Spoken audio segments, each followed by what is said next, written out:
Hey everyone, and welcome to the very first Tine Robert Jordan Reading Day. Now, if you're not familiar with what this is, every year in the Tolkien fandom, we have a Tolkien Reading Day for fans to get together and have readings about the Lord of the Rings and from the text so that we can just get together as a community and enjoy this work together. And so I wanted to bring that same kind of idea to the Wheel of Time and to Robert Jordan's writings. So that's what we're going to do today. We're going to have readings from all different types of people from throughout the community, and all of that is going to be accompanied by my Soundscape of Time project. Now, if you're not familiar with what that is, it's a 3D immersive audio experience. So I've recorded sound effects, I've went out and recorded ambience, designed other sounds, and written music for the whole audiobook experience. So if you have the Michael Kramer and Kate Redding audiobooks, it lines up perfectly with that. And I've finished the first book for Rosamund Pike as well. So I've already started on that journey. You'll hear a little bit of what that experience is like, and I have other samples that you can check out. But that's kind of the idea. We're going to have a bunch of readings with these accompaniments, and it's a really immersive experience. So make sure you have some headphones on if you're listening. And if you're interested, my Kickstarter for the next phase of my Soundscape of Time project is live right now. And we're off to a really good start, but I would love your help in pushing that over the finish line.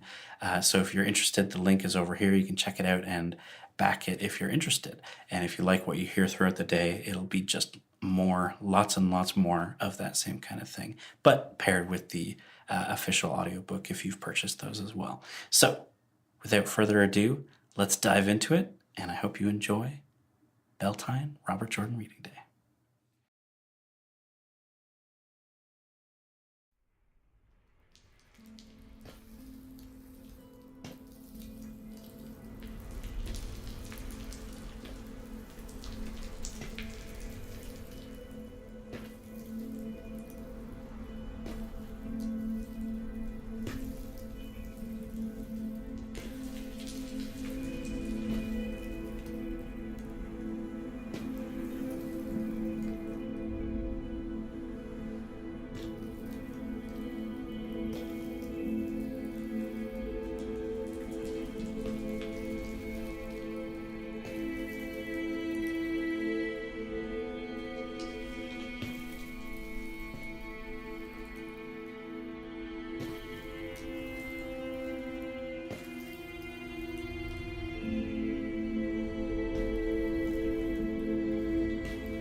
Behind him, the air rippled, shimmered, solidified into a man who looked around, his mouth twisting briefly with distaste. Not so tall as Lews Therin, he was clothed in all black, save for the snow-white lace at his throat and the silverwork on the turned-down tops of his thigh-high boots. He stepped carefully, handling his cloak fastidiously to avoid brushing the dead. The floor trembled with aftershocks, but his attention was fixed on the man staring into the mirror and laughing. "Lord of the Morning," he said, "I have come for you." The laughter cut off as if it had never been, and Lews Therin turned, seeming unsurprised. "Ah, a guest. Have you the voice, stranger? It will soon be time for the singing, and here all are welcome to take part. Eliana, my love, we have a guest. Eliana, where are you? The black-clad man's eyes widened, darted to the body of the golden-haired woman, then back to Luz Theron. Shaitan take you. Does the taint already have you so far in its grip? That name, Luz Theron shuddered and raised a hand as though to ward off something. You mustn't say that name. It is dangerous. So you remember that much, at least. Dangerous for you, fool, not for me. What else do you remember? Remember, you light-blinded idiot. I will not let it end with you swaddled in unawareness. Remember. For a moment, Luz Theron stared at his raised hand, fascinated by the patterns of grime. Then he wiped his hand on his even dirtier coat and turned his attention back to the other man. Who are you? What do you want? The black-clad man drew himself up arrogantly. Once I was called Elan Morin Tedranai, but now, betrayer of hope. It was a whisper from Luz Theron. Memory stirred, but he turned his head, shying away from it. So you do remember some things. Yes, betrayer of hope. So have men named me, just as they named you Dragon. But unlike you, I embraced the name. They gave me the name to revile me, but I will yet make them kneel and worship it. What will you do with your name? After this day, men will call you Kinslayer. What will you do with that? Luz Theron frowned down the ruin hall. Eliana should be here to offer a guest welcome, he murmured absently, then raised his voice. Eliana, where are you? The floor shook. The golden-haired woman's body shifted as if in answer to his call. His eyes did not see her. Elan Morin grimaced. Look at you, he said scornfully. Once you stood first among the servants. Once you wore the ring of Tamerlane and sat in the high seat. Once you summoned the 9 rods of dominion. Now look at you, a pitiful, shattered wretch. But it is not enough. You humbled me in the hall of servants. You defeated me at the gates of Paradisen. But I am the greater now. I will not let you die without knowing that. When you die, your last thought will be the full knowledge of your defeat and of how complete and utter it is. If I let you die at all. I cannot imagine what is keeping Eliana. She will give me the rough side of her tongue if she thinks I have been hiding a guest from her. I hope you enjoy conversation, for she surely does. Be forewarned. Eliana will ask you so many questions, you may end up telling her everything you know. Tossing back his black cloak, Elan Morin flexed his hands. A pity for you, he mused, that one of your sisters is not here. I was never very skilled at healing, and I follow a different power now. But even one of them could only give you a few lucid minutes if you did not destroy her first. What I can do will serve as well for my purposes. His sudden smile was cruel. But I fear Shaitan's healing is different from the sort you know. Be healed, Luz Theron. He extended his hands, and the light dimmed as if a shadow had been laid across the sun. Pain blazed in Luz Theron, and he screamed. a scream that came from his depths, a scream he could not stop. Fire seared his marrow. Acid rushed along his veins. He toppled backwards, crashing to the marble floor. His head struck the stone and rebounded. His heart pounded, trying to beat its way out of his chest, and every pulse gushed new flame through him. Helplessly, he convulsed, thrashing, his skull a sphere of purest agony on the point of bursting. His hoarse screams reverberated through the palace. Slowly, ever so slowly, the pain receded. The outflowing seemed to take 1,000 years and left him twitching weakly, sucking breath through a raw throat. Another 1,000 years seemed to pass before he could manage to heave himself over, muscles like jellyfish, and shakily push himself up on his hands and knees.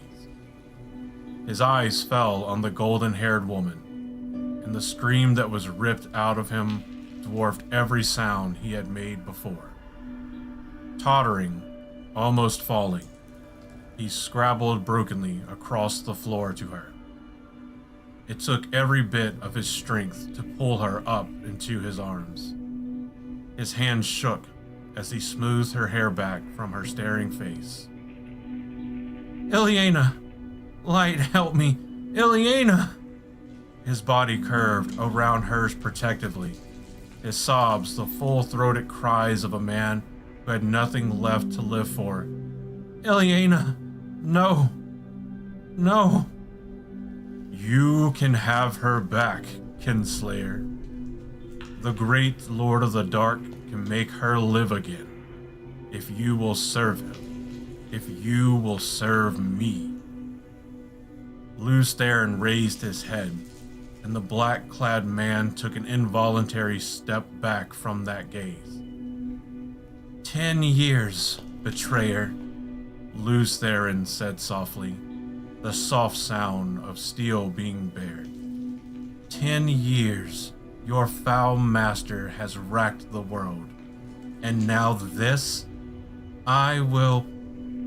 10 years? You pitiful fool! This war has not lasted 10 years, but since the beginning of time. You and I have fought 1,000 battles with the turning of the wheel, 1,000 times 1,000. And we will fight until time dies and the shadow is triumphant. He finished in a shout, with a raised fist, and it was Lews Therin's turn to pull back, breath catching at the glow in the betrayer's eyes. Carefully, Lews Therin laid Ileana down, fingers gently brushing her hair. Tears blurred his vision as he stood, but his voice was iced iron. For what else you have done, there can be no forgiveness, betrayer. But for Ileana's death, I will destroy you beyond anything your master can repair. Prepare to...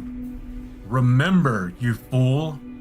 Remember your futile attack on the great Lord of the Dark. Remember his counterstroke. Remember!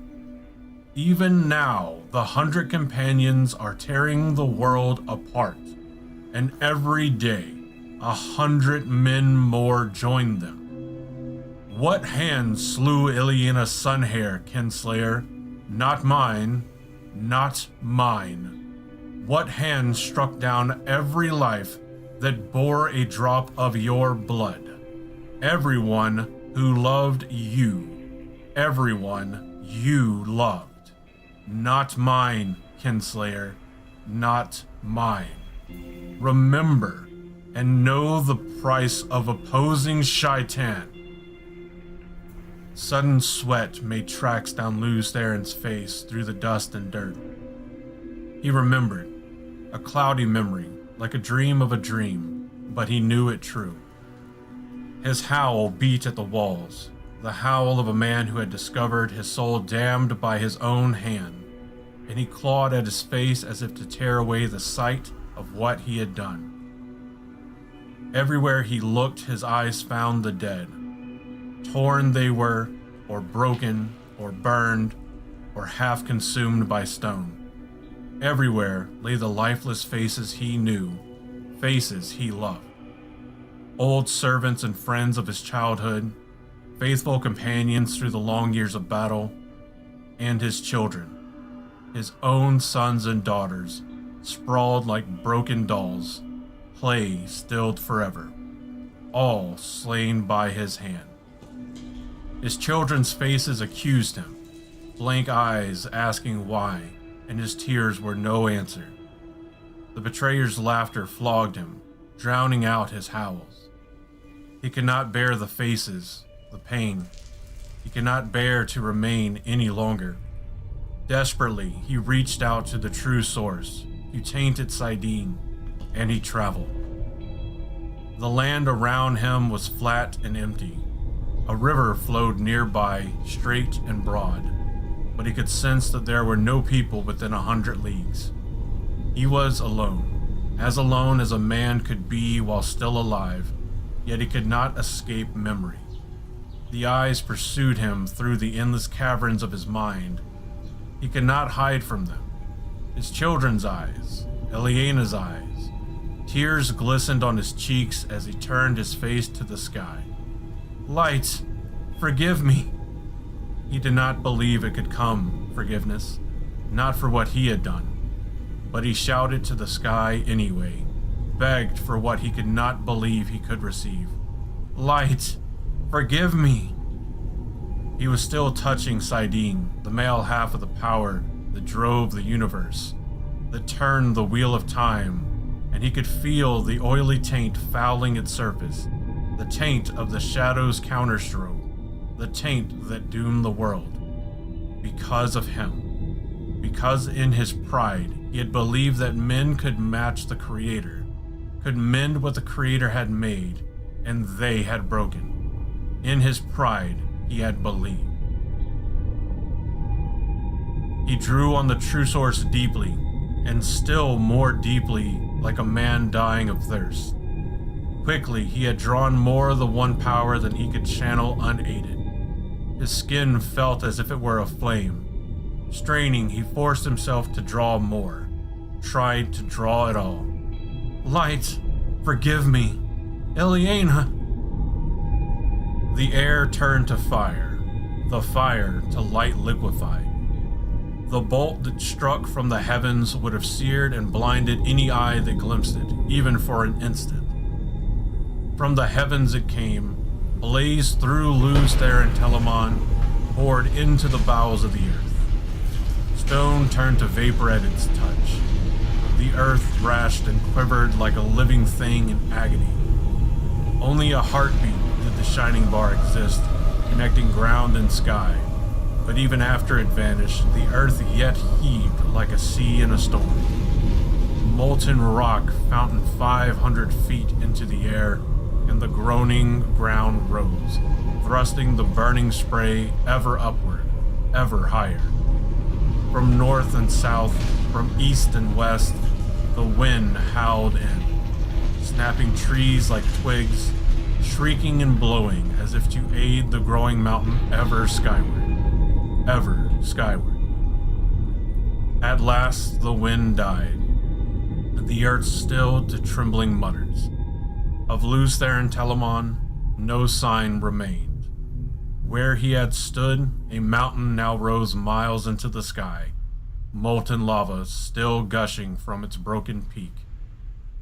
The broad, straight river had been pushed into a curve away from the mountain, and there it split to form a long island in its midst. The shadow of the mountain almost reached the island. It lay dark across the land, like the ominous hand of prophecy. For a time, the dull, protesting rumbles of the earth were the only sound. On the island, the air shimmered and coalesced. The black-clad man stood staring at the fiery mountain rising out of the plain, his face twisted in rage and contempt. You cannot escape so easily, dragon. It is not done between us. It will not be done until the end of time. Then he was gone, and the mountain and the island stood alone, waiting. And the shadow fell upon the land, and the world was riven stone from stone. The oceans fled, and the mountains were swallowed up, and the nations were scattered to the 8 corners of the world. The moon was as blood, and the sun was as ashes. The seas boiled, and the living envied the dead. All was shattered, and all but memory lost, and one memory above all others, of him who brought the shadow and the breaking of the world, and him they named Dragon. From Aleth Nin Terran Alta Kamora, the breaking of the world, author unknown, the 4th age. And it came to pass in those days, as it had come before and would come again, that the dark lay heavy on the land, and weighed down the hearts of men. And the green things failed, and hope died. And men cried out to the Creator, saying, O light of the heavens, light of the world, let the promised one be born of the mountain, according to the prophecies, as he was in ages past, and will be in ages to come. Let the prince of the morning sing to the land, that green things will grow, and the valleys give forth lambs. Let the arm of the Lord of the dawn shelter us from the dark, and the great sword of justice defend us.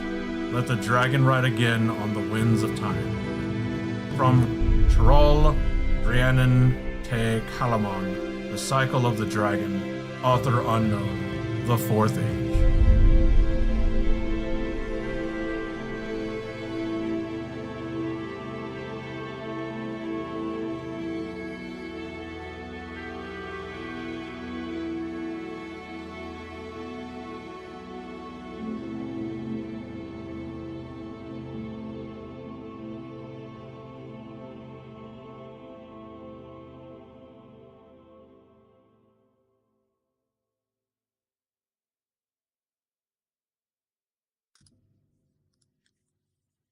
Chapter 1: An Empty Road.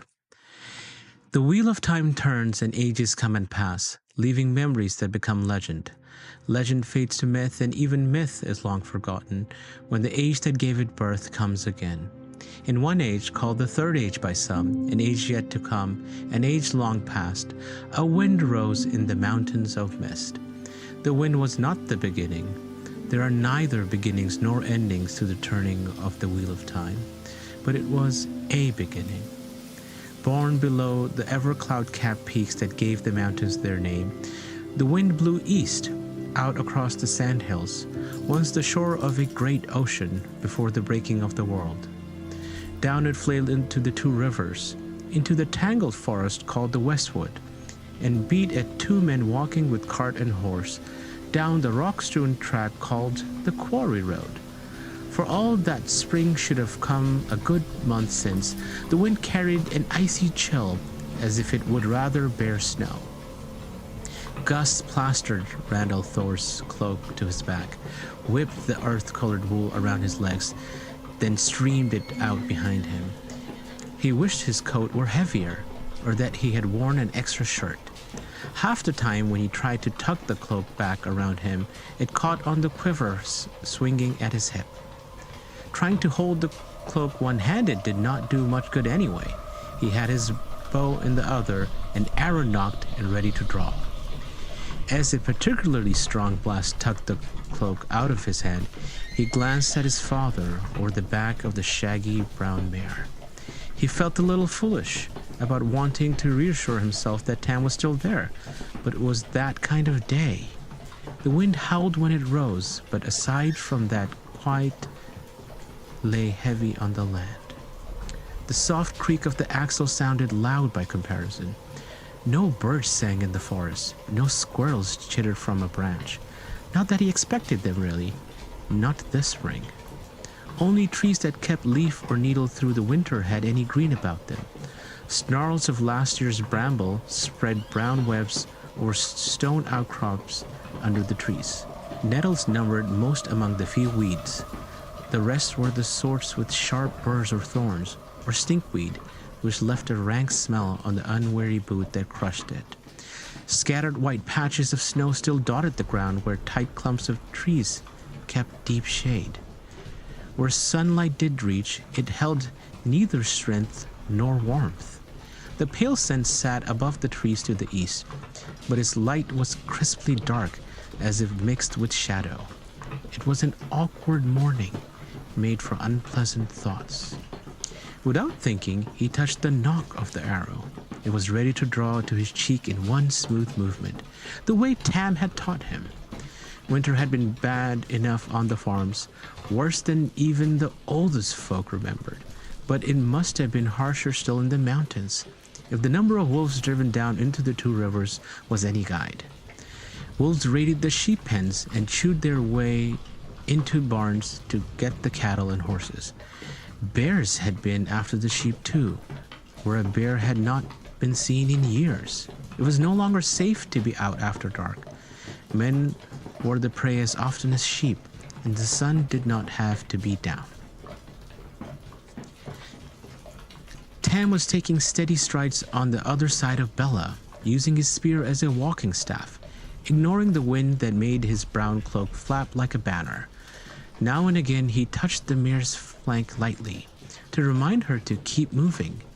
With his thick chest and broad face, he was a pillar of reality in that morning, like a stone in the middle of a drifting dream. His sun-roughened cheeks might be lined, and his hair had only a sprinkling of black among the gray, but there was a solidness to him, as though a flood could wash around him without uprooting his feet. He stumped down the road, now impassively. Wolves and bears were all very well, his manner said, things that any man who kept sheep must be aware of, but they had best not try to stop Tamalthor getting to Emmonsfield. With a guilty start, Rand returned to watching his side of the road, Tam's matter-of-factness reminding him of his task. He was a head taller than his father, taller than anyone else in the district, and had little of Tam in him physically, except perhaps for a breadth of shoulder. Gray eyes and the reddish tinge to his hair came from his mother, so Tam said. She had been an outlander, and Rand remembered little of her aside from a smiling face, though he did put flowers on her grave every year, at Beltane in the spring, and at Sunday in the summer. 2 small casks of Tam's apple brandy rested in the lurching cart, and 8 larger barrels of apple cider, only slightly hard after a winter's curing. Tam delivered the same every year to the Wine Spring Inn for use during Beltane, and he had declared that it would take more than wolves or a cold wind to stop him this spring.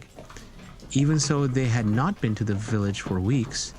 Not even Tam traveled much these days. But Tam had given his word about the brandy and cider, even if he had waited to make delivery until the day before festival. Keeping his word was important to Tam. Rand was just glad to get away from the farm, almost as glad as about the coming of Beltane. As Rand watched his side of the road, the feeling grew in him that he was being watched. For a while he tried to shrug it off. Nothing moved or made a sound among the trees, except the wind.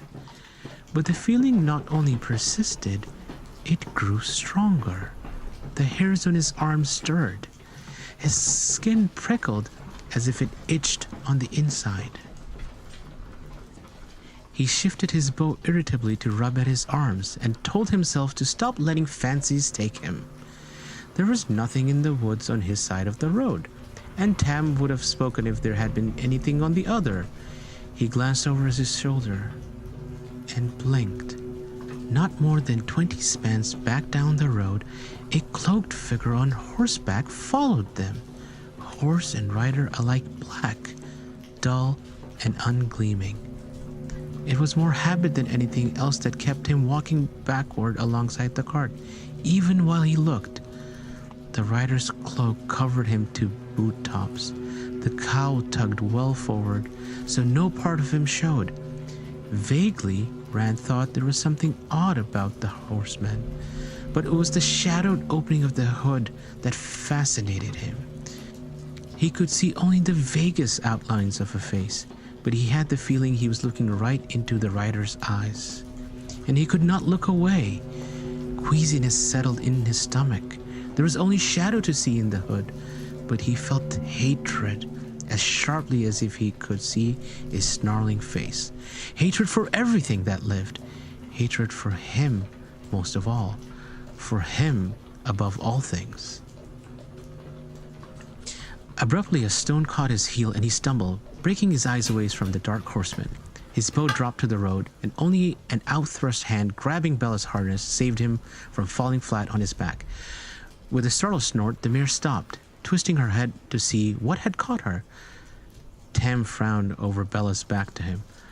"Are you all right, lad?" "A rider," Rand said breathlessly, pulling himself upright. "A stranger following us." "Where?"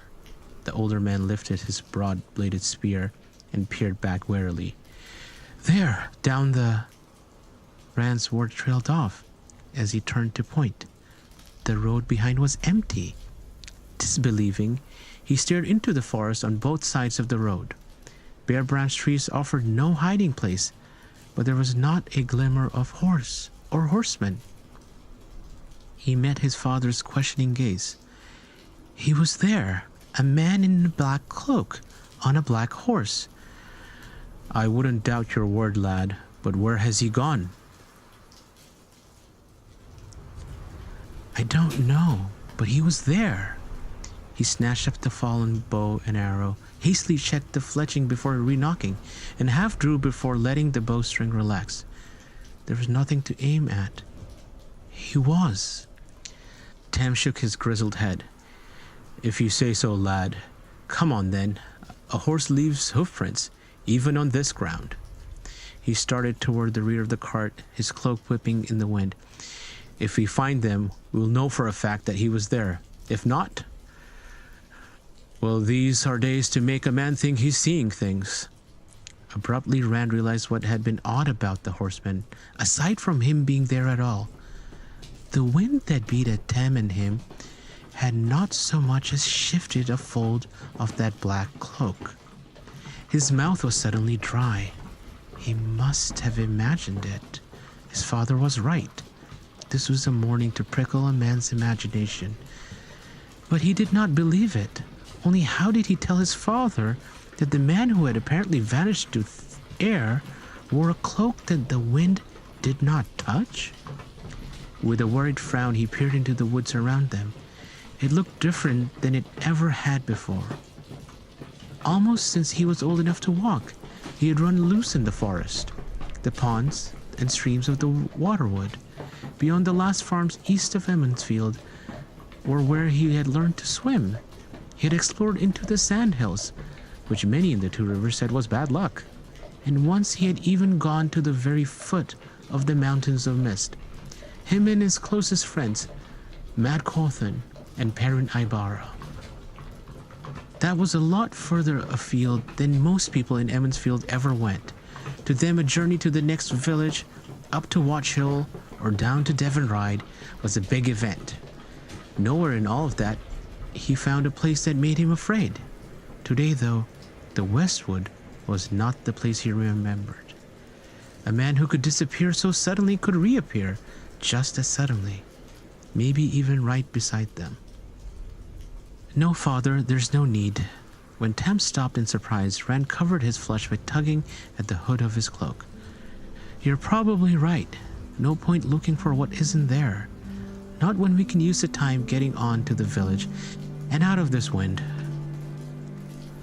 "I could do with a pipe," Tam said slowly, "and a mug of ale where it's warm."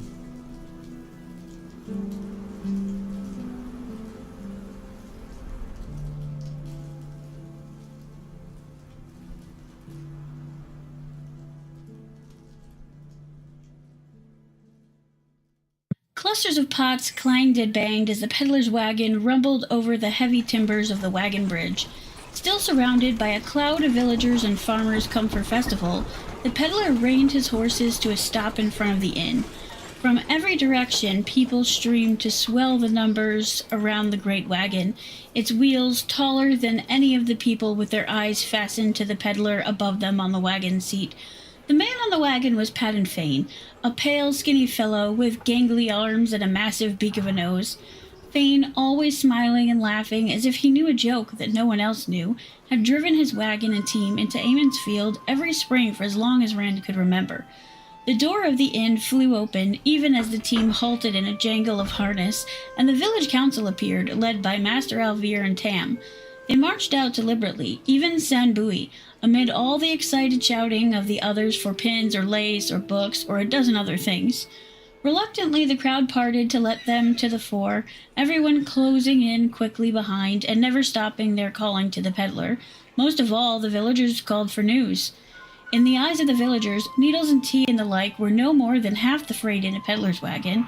Every bit as important was word of outside, news of the world beyond the two rivers. Some peddlers simply told what they knew, throwing it out in a heap, a pile of rubbish with which they could not be bothered. Others had to have every word dragged out of them, speaking grudgingly with a bad grace.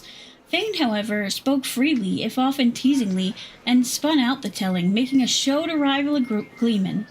He enjoyed being the center of attention, strutting around like an undersized rooster, with every eye on him. It occurred to Rand that Fane might not be best pleased to find a real gleeman in Amon's Field. The peddler gave the council and villagers alike exactly the same attention as he fussed with, tying his reins off just so, which was to say, hardly any attention at all. He nodded casually at no one in particular. He smiled without speaking and waved absently to people with whom he was particularly friendly, though his friendliness had always been of a peculiarly distant kind, backslapping without ever getting close.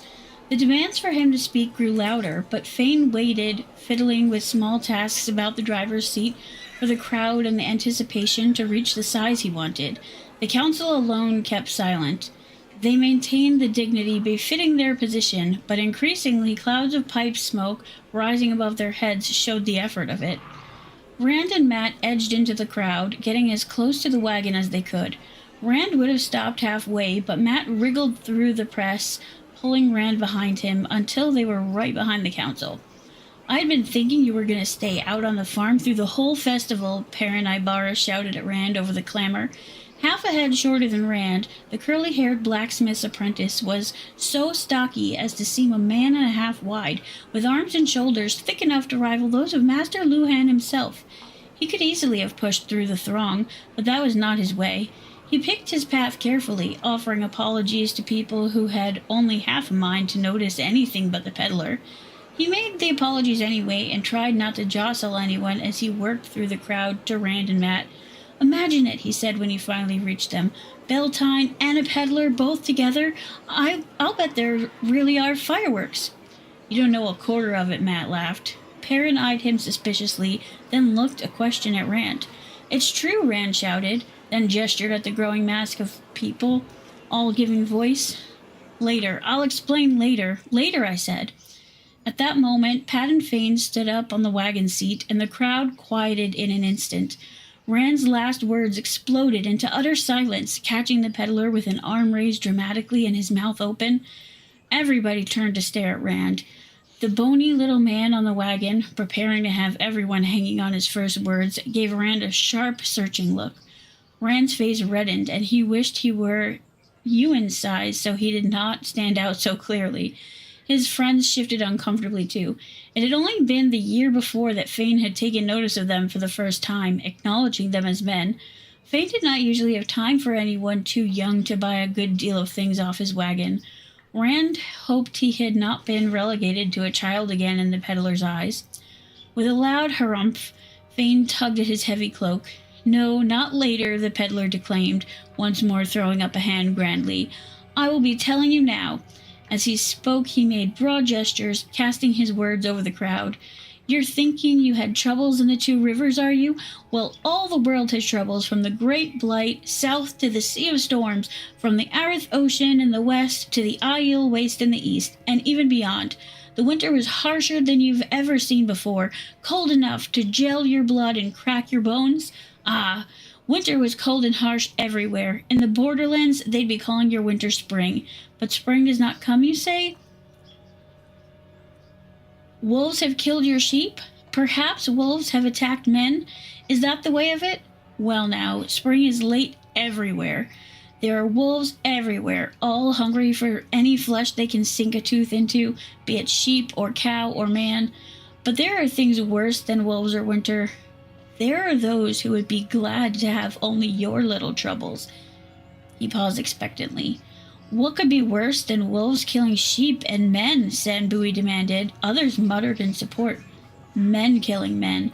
The peddler's reply in portentous tones brought shocked murmurs that increased as he went on. It is war, I mean. There is war in Gildan, war and madness. The snows of the Dalan forest are red with the blood of men. Ravens and the cries of ravens fill the air. Armies march to Gildan. Nations, great houses and great men send their soldiers to fight. War, Master Alvir's mouth fit awkwardly around the unfamiliar word. No one in the Two Rivers had ever had anything to do with a war. Why are they having a war? Fane grinned, and Rand had the feeling he was mocking the villagers' isolation from the world and their ignorance. The peddler leaned forward as if he were about to impart a secret to the mayor, but his whisper was meant to carry, and did. The standard of the dragon has been raised, and men flock to oppose, and to support. One long gasp left every throat together, and Rand shivered in spite of himself. The dragon, someone moaned. The Dark One's loose in Gildan. Not the Dark One, Harold Luhan growled. The dragon's not the Dark One, and this is a false dragon anyway. Let's hear what Master Fane has to say, the mayor said, but no one would be quieted that easily. People cried out from every side, men and women shouting over one another. Just as bad as the Dark One. The dragon broke the world, did he? He started it. He caused the time of madness. You know the prophecies. When the dragon is reborn, your worst nightmares will seem like your fondest dreams. He's just another false dragon. He must be. What difference does that make? You remember the last false dragon. He started a war too. Thousands died, isn't that right, Fane? He laid siege to Ilion. It's evil times. No one claiming to be the dragon reborn for 20 years, and now 3 in the last 5 years. Evil times. Look at the weather. Rand exchanged looks with Matt and Perrin. Matt's eyes shone with excitement, but Perrin wore a worried frown. Rand could remember every tale he had heard about the men who named themselves the Dragon Reborn, and if they had all proven themselves false dragons by dying or disappearing without fulfilling any of the prophecies, what they had done was bad enough. Whole nations torn apart by battle, and cities and towns put to the torch.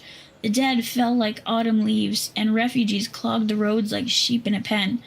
So the peddlers said, and the merchants, and no one in the Two Rivers with any sense doubted it. The world would end, so some said, when the real dragon was born again. Stop this, the mayor shouted. Be quiet. Stop working yourselves to a lather out of your own imaginations. Let Master Fane tell us about this false dragon. The people began to quieten, but Senbui refused to be silent. Is this a false dragon? The Thatcher asked sourly. Master Alvir blinked as if taken by surprise, then snapped, Don't be an old fool, Sen. But Sen had kindled the crowd again. He can't be the dragon reborn. Light help us, he can't be. You old fool, Bowie, you want bad luck, don't you? Be naming the Dark One next. You're taken by the dragon, Sen Bowie, trying to bring us all harm. Sen looked around defiantly, trying to stare down the glowers, and raised his voice. I didn't hear Fane say this was a false dragon, did you? Use your eyes. Where are the crops that should be knee-high or better? Why is it still winter when spring should be here a month? There were angry shouts for Sen to hold his tongue. I will not be silent. I've no liking for this talk either, but I won't hide my head under a basket till a Terran ferryman comes to cut my throat, and I won't dangle on Fane's pleasure, not this time. Speak it out, plain peddler. What have you heard, eh? Is this man a false dragon? If Fane was perturbed by the news he brought or the upset he had caused, he gave no sign of it. He merely shrugged and laid a skinny finger alongside his nose. As to that now, who can say until it is over and done?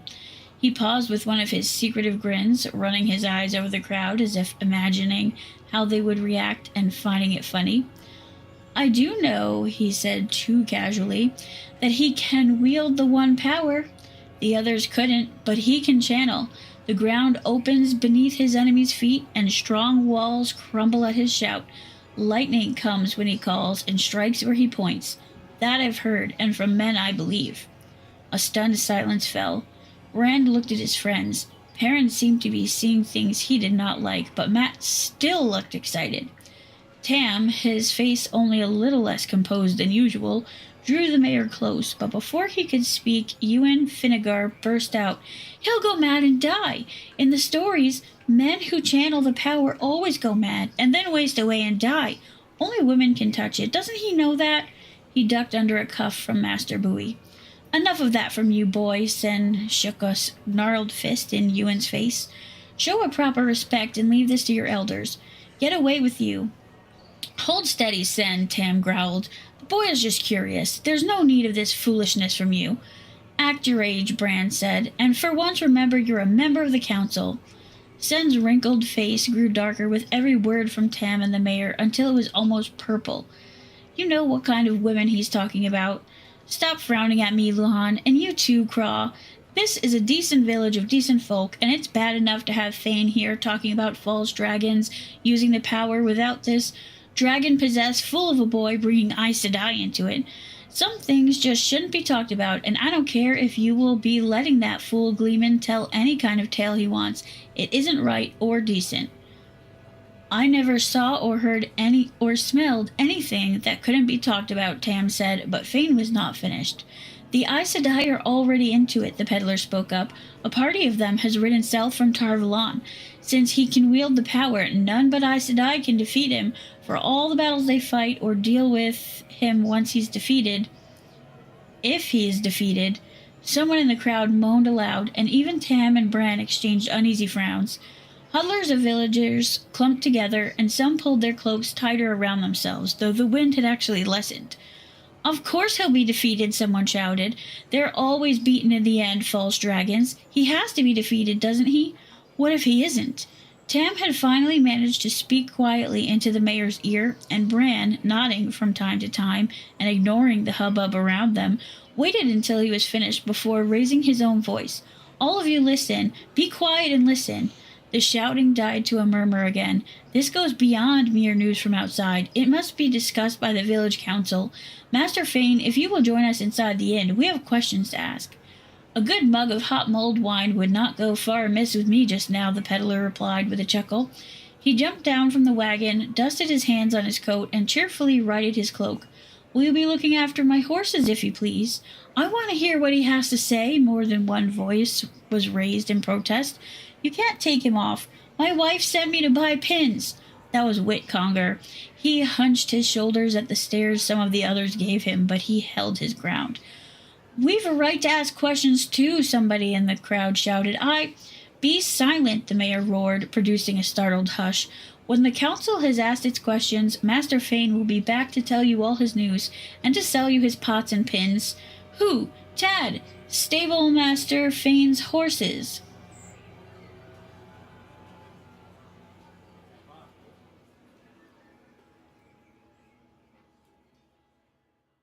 "Your pardon, Master Gleeman," Rand said.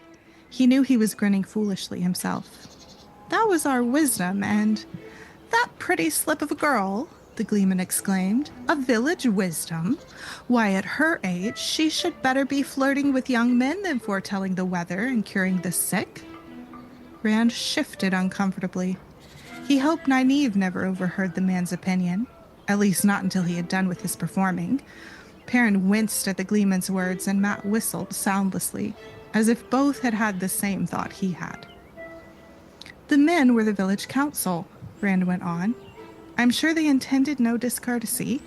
You see, we just learned there's a war in Gildan, and a man claiming to be the Dragon Reborn. A false dragon. Aes Sedai are riding from there to Tar Valon. The council is trying to decide if we might be in danger here." "Old news, even in Baerlon," the Gleeman said dismissively. "And that is the last place in the world to hear anything." He paused, looking around the village, and dryly added, "Almost the last place." Then his eyes fell on the wagon in front of the inn, standing alone now with its shafts on the ground. "So, I thought I recognized Padden Fane in there." His voice was still deep, but the resonance had gone, replaced by scorn.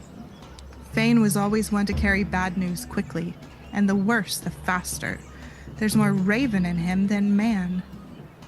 Master Fane has often come to Edmund's Field, Master Gleeman, Egwene said, with a hint of disapproval finally breaking through her delight. He is always full of laughter, and he brings much more good news than bad. The Gleeman eyed her for a moment, then smiled broadly. Now you're a lovely lass. You should have rosebuds in your hair. Unfortunately, I cannot pull roses from the air, not this year, but how would you like to stand beside me tomorrow for a part of my performance? Hand me my flute when I want it, and certain other apparatus. I always choose the prettiest girl I can find as my assistant. Perrin snickered, and Matt, who had been snickering, laughed out loud. Rand blinked in surprise. Egwene was glaring at him, and he had not even smiled. She straightened around and spoke in a too calm voice. Thank you, Master Gleeman. I would be happy to assist you. Tom Maryland, the Gleeman said. They stared. My name is Tom Maryland, not Master Gleeman. He hitched up his multi-hued cloak upon his shoulders, and abruptly his voice once more seemed to reverberate in the great hall. Once a court bard, I am now indeed risen to the exalted rank of Master Gleeman. Yet my name is plain Tom Maryland, and Gleeman is the simple title in which I glory. And he swept a bow so elaborate with flourishes of his cloak that Matt clapped, and Egwene murmured appreciatively. Master Maryland, Matt said, unsure exactly what form of address to take out of what Tom Maryland had said. What is happening at Gildan? Do you know anything about this false dragon? Or the Aes Sedai? Do I look like a peddler boy? The Gleeman grumbled, tapping his pipe on the heel of his palm. He made the pipe disappear somewhere inside his cloak, or his coat. Rand was not sure where it had gone or how. I am a Gleeman, not a newsmonger, and I make a point of never knowing anything about Aes Sedai. Much safer that way. But the war, Matt began eagerly, only to be cut off by Master Maryland. In wars, boy, fools kill other fools for foolish causes. That's enough for anyone to know. I am here for my art. Suddenly, he thrust a finger at Rand. You, lad, you're a tall one. Not with your full growth on you yet, but I doubt there's another man in the district with your height. Not many in the village with eyes that color either, I'll wager. The point is, you're an axe handle across the shoulders and as tall as an Aielman. What's your name, lad? Rand gave it hesitantly, not sure whether or not the man was making fun of him, but the Gleeman had already turned his attention to Perrin. And you have almost the size of an Ogier. Close enough. How are you called? Not unless I stand on my own shoulders, Perrin laughed. I'm afraid Rand and I are just ordinary folk, Master Maryland, not made-up creatures from your stories. I'm Perrin Ibarra. Tom Maryland tugged at one of his mustaches. Well now, made-up creatures from my stories? Is that what they are? You lads are widely traveled then, it seems. Rand kept his mouth shut, certain they were the butt of a joke, but Perrin spoke up. We've all of us been as far as Watch Hill and Devon Ride. Not many around here have gone as far. He was not boasting. Perrin seldom did. He was just telling the truth. We've all seen the mire, too, Matt added, and as he did sound boastful. That's the swamp at the far end of the Waterwood. Nobody at all goes there. It's full of quicksands and bogs, except us, and nobody goes to the Mountains of Mist either, but we did once, to the foot of them anyway. As far as that, the Gleeman murmured, brushing at his mustaches now continually. Matt thought he was hiding a smile, and he saw that Perrin was frowning. It's bad luck to enter the mountains, Matt said, as if he had to defend himself for not going further. Everybody knows that. That's just foolishness, Matron Cawthon, Egwene cut in angrily. Nynaeve says... She broke off, her cheeks turning pink, and the look she gave Tom Marilyn was not as friendly as it had been. It's not right to make... It isn't... Her face went redder, and she fell silent. Matt blinked as if he were just getting a suspicion of what had really been going on. "You're right, child," the Gleeman said contritely. "I apologize humbly. I am here to entertain. My tongue has always gotten me into trouble." "Maybe we haven't traveled as far as you," Perrin said flatly, "but what does how tall Rand is have to do with anything? Just this, lad. A little later, I will let you try to pick me up, but you won't be able to lift my feet from the ground.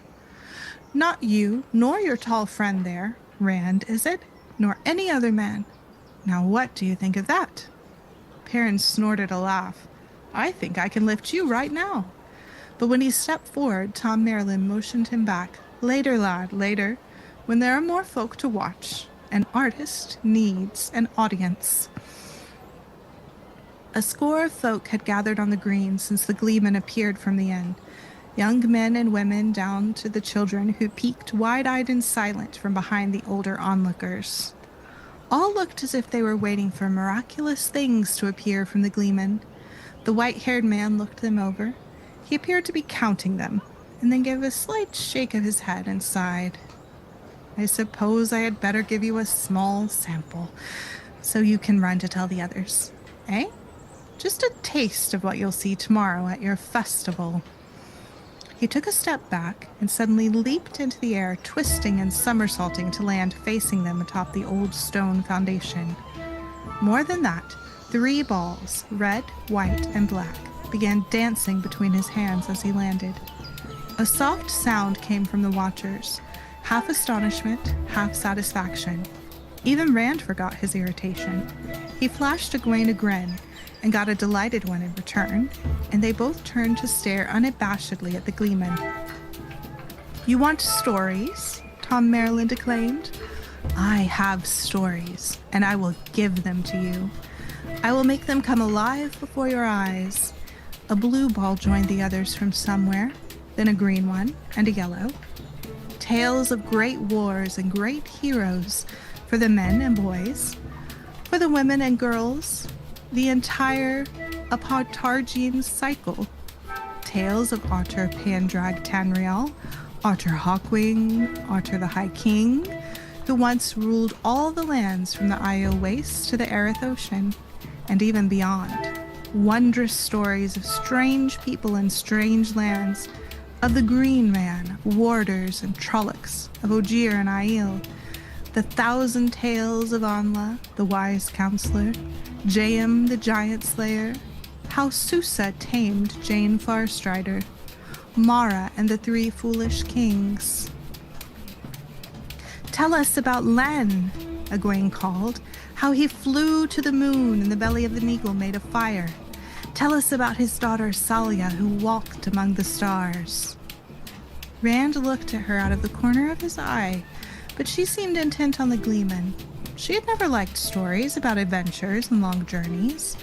Her favorites were always the funny ones, or stories about women outwitting people who were supposed to be smarter than everyone else.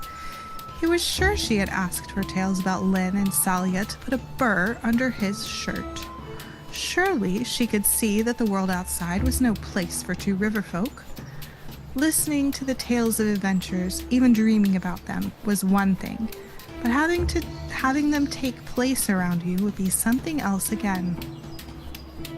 "Old stories, those," Tom Marilyn said, and abruptly he was juggling 3 colored balls with each hand. "Stories from age before the Age of Legends, some say, perhaps even older. But I have all stories, mind you, of ages that were and will be. Ages where men ruled the heavens and stars. Ages when men roamed as brother to the animals. Ages of wonder, ages of horror.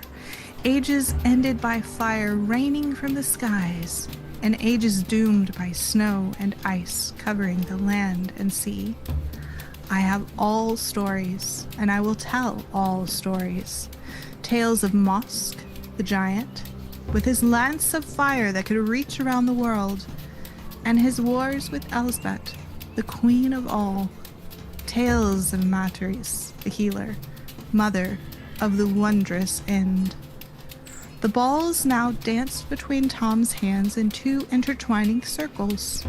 His voice was almost a chant, and he turned slowly as he spoke, as if surveying the onlookers to gauge his effect. I will tell you of the age of legends, of the dragon, and his attempt to free the Dark One into the world of men. I will tell you of the time of madness, when Aes Sedai shattered the world, of the Trolloc Wars, when men battled Trollocs for rule of the earth, of the War of 100 Years, when men battled men, and the nations of our day were wrought. I will tell the adventures of men and women, rich and poor, great and small, proud and humble. The siege of the pillars of the sky, how Goodwife Carol cured her husband of snoring, King Dareth and the fall of the house of... Abruptly, the flow of words and juggling alike stopped.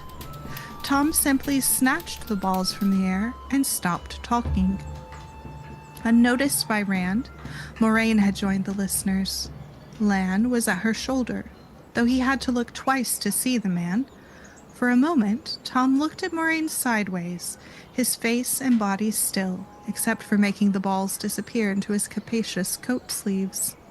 Then he bowed to her, holding his cloak wide.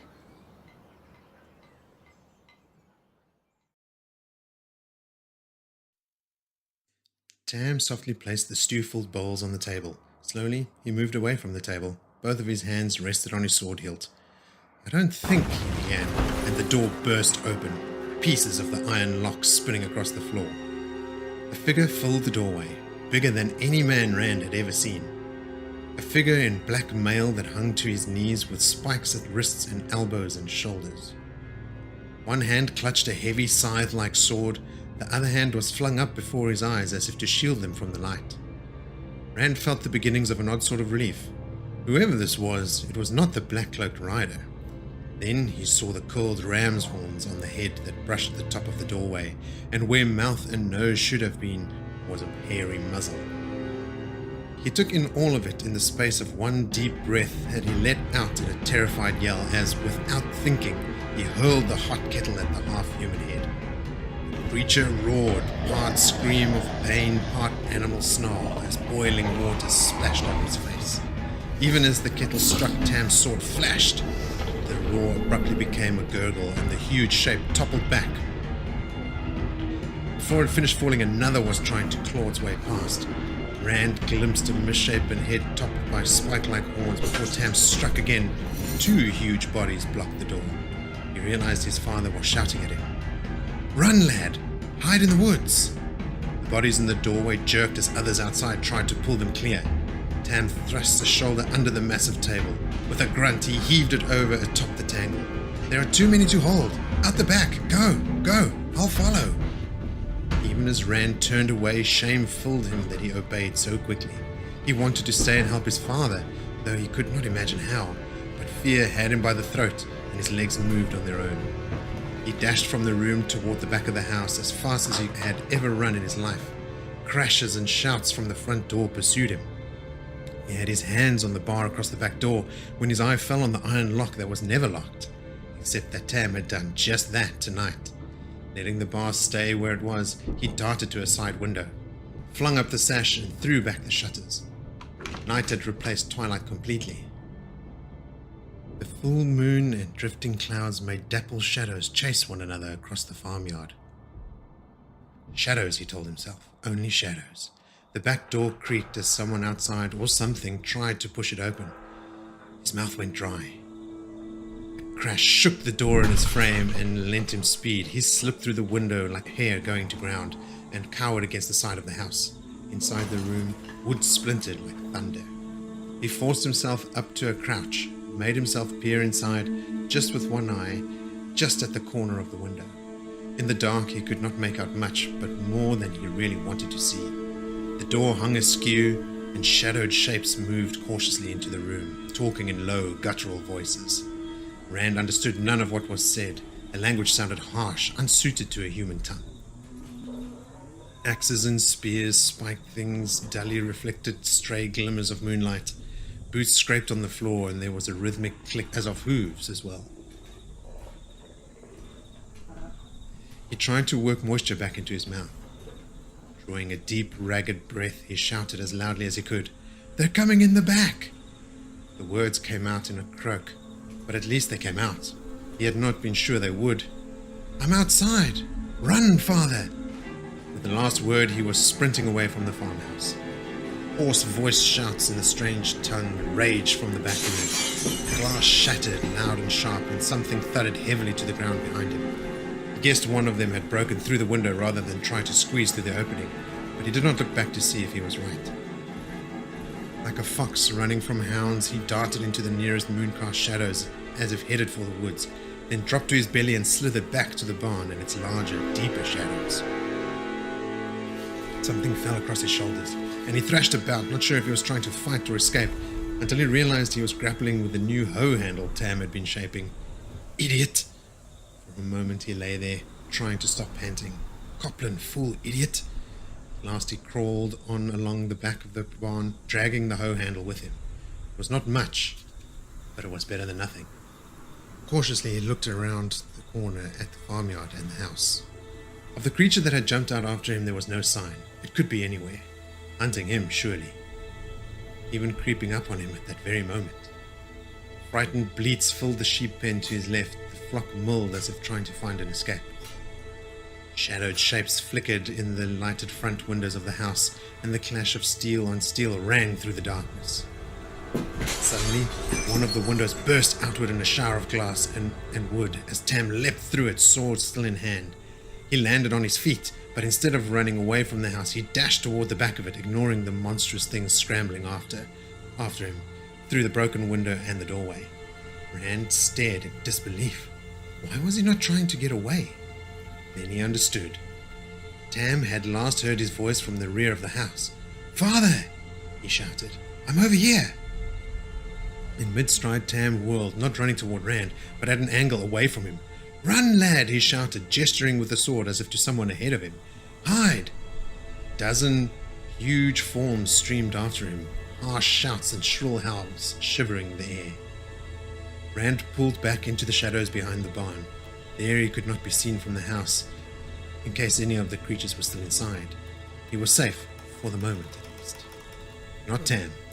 Tam, who was trying to lead those things away from him. His hands tightened on the hoe handle, and he had to clench his teeth to stop a sudden laugh. A hoe handle. Facing one of those creatures with a hoe handle would not be much like playing at quarterstaffs with Perrin. But he could not let Tam face what he was chasing him alone. "If I move like I was stalking a rabbit," he whispered to himself, "they'll never hear me or see me." The eerie cries echoed in the darkness, and he tried to swallow. More like a pack of starving wolves. Soundlessly, he slipped away from the barn toward the forest, gripping the hoe handle so hard that his hands hurt. At first, when the trees surrounded him, he took comfort from them. They helped hide him from whatever the creatures were that had attacked the farm. As he crept through the woods, though, moon shadows shifted, and it began to seem as if darkness of the forest changed and moved too. Trees loomed malevolently, branches writhed towards him. But were they just trees and branches? He could almost hear the growling chuckles stifled in their mouths while they waited for him. The howls of Tam's pursuers no longer filled the night, but in the silence that replaced them, he flinched every time the wind scraped one limb against another. Lower and lower he crouched, and moved more and more slowly. He hardly dared to breathe for fear he might be heard. Suddenly, a hand closed over his mouth from behind, and an iron grip seized his wrist. Frantically, he clawed over his shoulder with his free hand for some hold on the attacker. "Don't break my neck, lad," came Tam's voice. Relief flooded him, turning his muscles to water. When his father released him, he fell to his hands and knees, gasping as if he had to run for miles. Tam dropped down beside him, leaning on one elbow. "I wouldn't have tried that if I had thought how much you've grown in the last few years," Tam said softly. His eyes shifted constantly as he spoke, keeping a sharp watch on the darkness. "But I had to make sure you didn't speak out. Some Trollocs can hear like a dog, maybe better. But Trollocs are just... Rand let the words trail off. Not just a story. Not after tonight. Those things could be Trollocs or the Dark One himself for all he knew. Are you sure? He whispered. I mean, Trollocs? I'm sure. Though what brought them to the Two Rivers, I never saw one before tonight, but I've talked with men who have, and I know a little. Maybe enough to keep us alive. Listen closely. Trolloc can see better than a man in the dark, but bright lights blind them, for a time at least. That may be the only reason we got away from so many. Some can track by scent, sound, but they're said to be lazy. We can keep out of their hands long enough, they should give up. That made Rand feel only a little better. In the stories, they hate men and serve the Dark One. If anything belongs in the shepherd of the night's flocks, it's the Trollocs. They kill for pleasure of killing, so I've been told. But that's the end of my knowledge, except that they cannot be trusted unless they're afraid of you, and then not far. Rand shivered. He did not think he would want to meet anyone a Trolloc was afraid of. Do you think they're still hunting for us? Maybe, maybe not. They don't seem very smart. Once we got into the forest, I sent the ones after me off towards the mountains without much trouble. Tam fumbled at his right side and then put his hand close to his face. Best act as if they are, though. You're hurt. Keep your voice down. It's just a scratch. There's nothing to be done about it now anyway. At least the weather seems to be warming. He lay back with a heavy sigh. Perhaps it won't be too bad spending the night out. At the back of his mind, Rand had just been thinking fond thoughts of his coat and cloak. The trees cut the worst of the wind, but what gusted through still sliced like a frozen knife. Hesitantly, he touched Tam's face and winced. You're on fire. I have to get you to Nynaeve. In a bit, lad. We don't have any time to waste. It's a long way in the dark. He scrambled to his feet and tried to pull his father up. A groan barely stifled by Tam's clenched teeth made Rand hastily ease him back down. Let me rest a while, boy. I'm tired. Rand pounded his fist on his thigh. Snug in the farmhouse, with the fire and blankets, plenty of water and willow bark, he might have been willing to wait for daybreak before hitching Bella and taking Tam into the village. Here was no fire, no blankets, no cart, and no Bella. But those things were still back at the house. If he could not carry Tam to them, perhaps he could bring some of them at least to Tam. If the Trollocs were gone, they had to go sooner or later. He looked at the hoe handle and then dropped it. Instead, he drew Tam's sword. The blade gleamed dully in the pale moonlight. The long hilt felt odd in his hand. The weight and heft was strange. He slashed at the air a few times before stopping with a sigh. Slashing at air was easy. If he had to do it against a Trolloc, he was surely just as likely to run instead, or freeze stiff so he could not move at all, and the Trolloc swung one of those odd swords and... Stop it! It's not helping anything. As he started to rise, Tam caught his arm. Where are you going? We need the cart, he said gently, and blankets. He was shocked at how easily he pulled his father's hand from his sleeve. Rest, and I'll be back. Careful, Tam breathed. He could not see Tam's face in the moonlight, but he could feel his eyes on him. I will be. As careful as a mouse exploring a hawk's nest, he thought.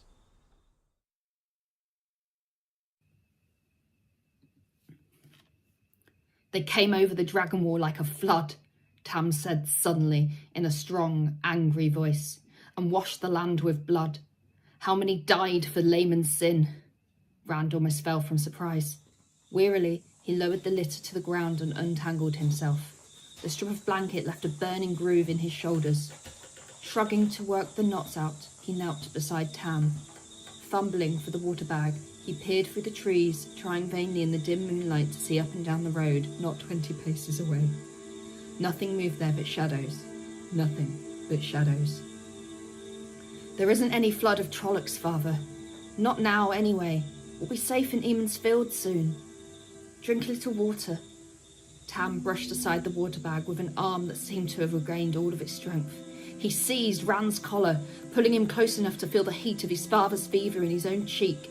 They called them savages, Tam said urgently. The fools said they could be swept aside like rubbish. How many battles lost, how many cities burned before they faced the truth, before the nation stood together against them.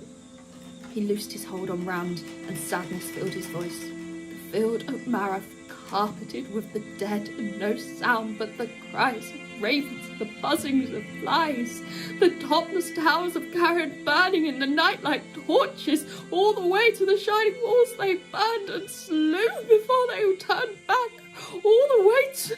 Rand clamped a hand over his father's mouth. The sound came again, a rhythmic thudding, directionless in the trees, fading, then growing stronger again as the wind shifted. Frowning, he turned his head slowly, trying to decide where it came. A flicker of motion caught the corner of his eye, and in an instant he was crouched over Tam. He was startled to feel the hilt of the sword clutched tight in his hand, but most of him concentrated on the quarry road, as if the road were the only real thing in the entire world. Wavering shadows to the east slowly resolved themselves into a horse and rider, followed up the road by tall, bulky shapes, trotting to keep up with the animal. The pale light of the moon glittered from spearheads and axe blades. Rand never even considered that they might be villagers coming to help. He knew what they were. He could feel it, like grit scraping his bones, even before they drew close enough for moonlight to reveal the hooded cloak swathing the horseman, a cloak that hung undisturbed by the wind. All of the shapes appeared black in the night, and the horse's hooves made the same sound that any others would, but Rand knew this horse from any other. Behind the dark rider came nightmare forms with horns and muzzles and beaks, trollocs in a double file, all in steps, boots and hooves striking the ground at the same instant as if obeying a single mind. Rand counted 20 as they ran past. He wondered what kind of man would dare turn his back on so many trollocs. Or on one, for that matter. The trotting column disappeared westward, thumping footfalls fading into the darkness, but Rand remained where he was, not moving a muscle except to breathe. Something told him to be certain, absolutely certain, that they were gone before he moved. At long last he drew a deep breath and began to straighten. This time the horse made no sound at all.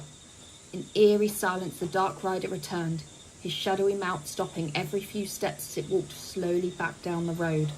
The wind gusted higher, moaning through the trees. The horseman's cloak lay still as death. Whenever the horse halted, that hooded head swung from side to side as the rider peered into the forest, searching. Exactly opposite Rand, the horse stopped again, the shadowed opening of the hood turning toward where he crouched above his father. Rand's hand tightened convulsively on the sword hilt. He felt the gaze, just as he had that morning, and shivered again from the hatred, even if he could not see it. That shrouded man hated everyone and everything that lived. Despite the cold wind, sweat beaded on Rand's face. Then the horse was moving on, a few soundless steps and stop, until all Rand could see was a barely distinguishable blur in the night far down the road. It could have been anything, but he had not taken his eyes off it for a second. If he lost it, he was afraid the next time he saw the black-cloaked rider might be when the silent horse was on top of him. Abruptly, the shadow was rushing back, passing him in a silent gallop. The rider looked only ahead of him as he sped westward into the night, toward the mountains of mist, toward the farm. Rand sagged, gulping air and scrubbing his cold sweat off his face with his sleeve. He did not care any more about why the Trollocs had come.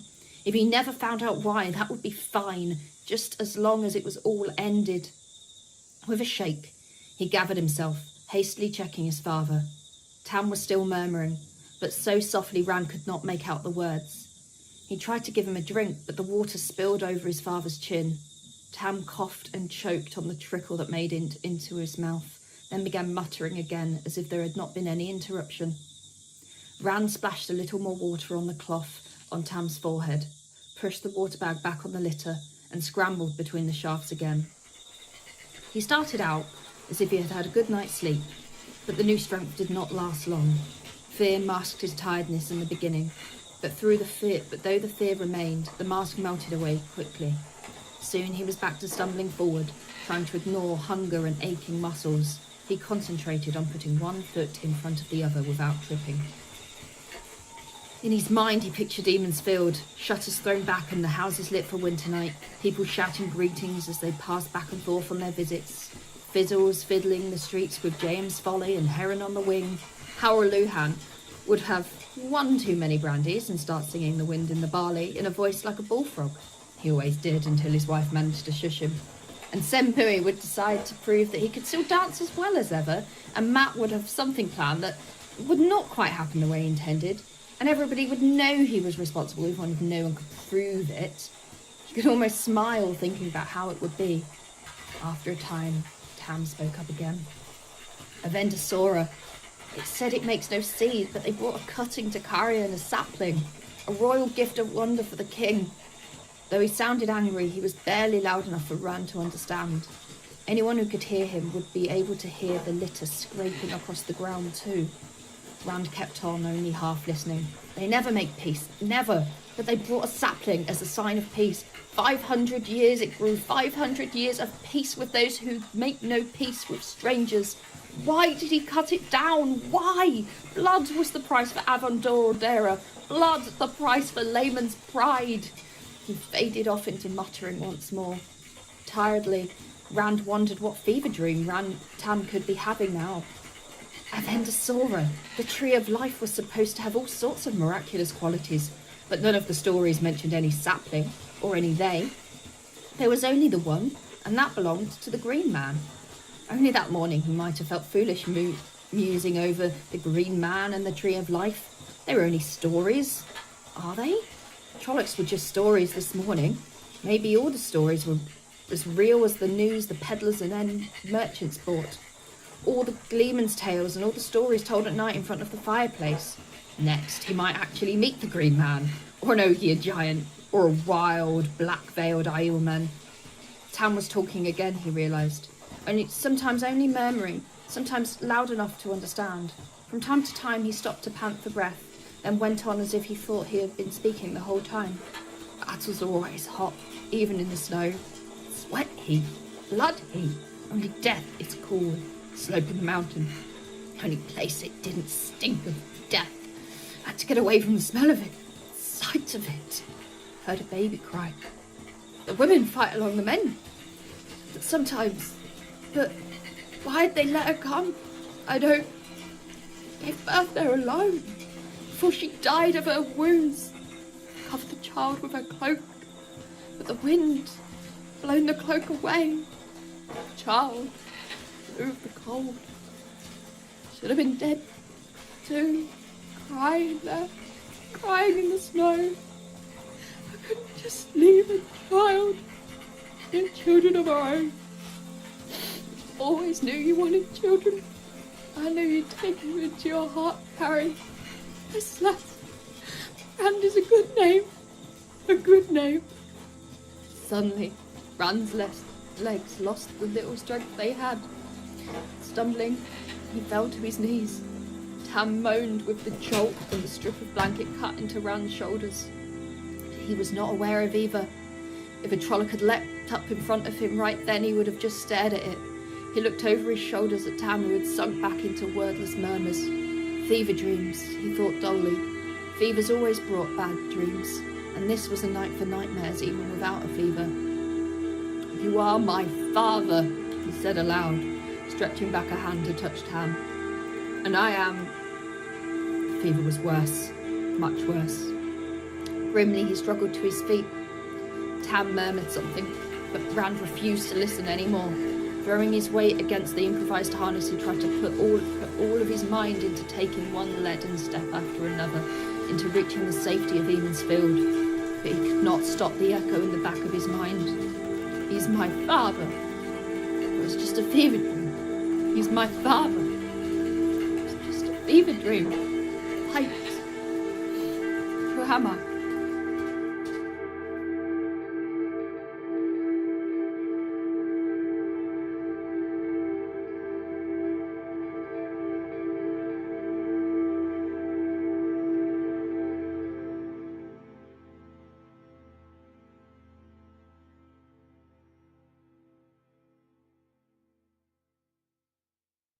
The warder muttered at him to take a care, but he did open the door a trifle wider to make room for Rand to look, too. At first he was not sure exactly what he was seeing. A crowd of village men, some 36 or so, clustered near the burnout husk of the peddler's wagon. Night pushed back the torches some of them carried. Moraine faced them, her back to the inn, leaning with seeming casualness on her walking staff. Hari Copland stood in the front of the crowd with his brother Darl and Billy Conger. Sen Bui was there as well, looking uncomfortable. Rand was startled to see Hari shake his fist at Moraine. "Leave Emmons Field," the sour-faced farmer shouted. A few voices in the crowd echoed him, but hesitantly, and no one pushed forward. They might be willing to confront an Aes Sedai from within a crowd, but none of them wanted to be singled out, not by an Aes Sedai who had every reason to take offense. "You brought those monsters?" Darl roared. He waved a torch over his head, and there were shouts of, "You brought 'em!" and "It's your fault!" led by his cousin Billy. Hari elbowed Sen Bui, and the old Thatcher pursed his lips and gave him a sidelong glare. Those Trollocs didn't appear until after you came," Sen muttered, barely loud enough to be heard. He swung his head from side to side, dourly, as if wishing he were somewhere else, and looking for a way to get there. "You're an Aes Sedai. We want none of your sort in the Two Rivers. Aes Sedai bring trouble on their backs. If you stay, you'll only bring more." His speech brought no response from gathered villagers, and Hari scowled in frustration. Abruptly, he snatched Darl's torch and shook it in her direction. "Get out!" he shouted, "or we'll burn you out!" Dead silence fell, except for the shuffling of a few feet as men drew back. Two Rivers folk could fight back if they were attacked, but violence was far from common, and threatening people was foreign to them, beyond the occasional shaking of a fist. Sen Bui, Billy Conger, and the Coplands were left out front, alone. Billy looked as if he wanted to back away, too. Hari gave an uneasy start at the lack of support, but he recovered quickly. "Get out!" he shouted again, echoed by Darl and, more weakly, by Billy. Hari glared at the others. Most of the crowd failed to meet his eye. Suddenly, Bran Alvir and Harl Luhan moved out of the shadows, stopping apart from both the Aes Sedai and the crowd. In one hand, the mayor casually carried the big wooden maul he used to drive spigots into casks. "Did someone suggest burning my inn?" he asked softly. The two Coplands took a step back, and Sen Bui edged away from them. Billy Conger dived into the crowd. "Not that," Darl said quickly. "We never said that, Bran, Mayor." Bran nodded. "Then perhaps I heard you threatening to harm guests in my inn?" "She's an Aes Sedai," Hari began angrily, but his words cut off as Harl Luhan moved. The blacksmith simply stretched, thrusting thick arms over his head, tightening massive fists until his knuckles cracked. But Hari looked at the burly man as if one of those fists had been shaken under his nose. Harl folded his arms across his chest. "Your pardon, Hari. I did not mean to cut you off, you were saying?" But Hari, shoulders hunched, as though he were trying to draw into himself and disappear, seemed to have nothing more to say. "I'm surprised at you people," Bran rumbled. "Pate Alcar, your boy's leg was broken last night, but I saw him walking on it today, because of her. Edward Candwin, you were lying on your belly with a gash down your back like a fish for cleaning, till she laid hands on you. Now it looks as if it happened a month ago, and unless I missed out, there'll barely be a scar. And you, Sen," the Thatcher started to fade back into the crowd, but stopped, held uncomfortably by Bran's gaze. "I'd be shocked to see any man on the village council here, Sen, but you most of all. Your arm would still be hanging useless at your side, a mass of burns and bruises, if not for her. If you have no gratitude, have you no shame?" Sen half lifted his right hand, then looked away from it angrily. "I cannot deny what she did," he muttered, and he did sound ashamed. "She helped me and others," he went on in a pleading tone. "But she's an Aes Sedai, Bran. If those Trollocs didn't come because of her, why did they come? We want no part of Aes Sedai in the Two Rivers. Let 'em keep their troubles away from us." A few men safely back in the crowd shouted then, "We want no Aes Sedai troubles! Send her away! Drive her out! Why did they come if not because of her?" A scowl grew on Bran's face, but before he could speak, Moraine suddenly whirled her vine-carved staff above her head, spinning it with both hands. Bran's gasp echoed that of the villagers, for a hissing white flame flared from each end of the staff, standing straight out like spear points despite the rod's whirling. Even Bran and Harl edged away from her. She snapped her arms down straight out before her, the staff parallel to the ground, but the pale fire still jetted out, brighter than the torches. Men shied away, held up hands to shield their eyes from the pain of that brilliance. Is this what Aemon's blood has come to? The Aes Sedai's voice was not loud, but it overwhelmed every other sound. Little people squabbling for the right to hide like rabbits? You have forgotten who you were, forgotten what you were. But I had hoped some small part was left, some memory in blood and bone, some shred to steel you for the long night coming. No one spoke. The two Coplans looked as if they never wanted to open their mouths again. Bran said, "Forgotten who we were? We are who we always have been, honest farmers and shepherds and craftsmen, Two Rivers folk." To the south, Moraine said, lies the river you call the White River, but far to the east of here men call it still by its rightful name, Menetherendrel.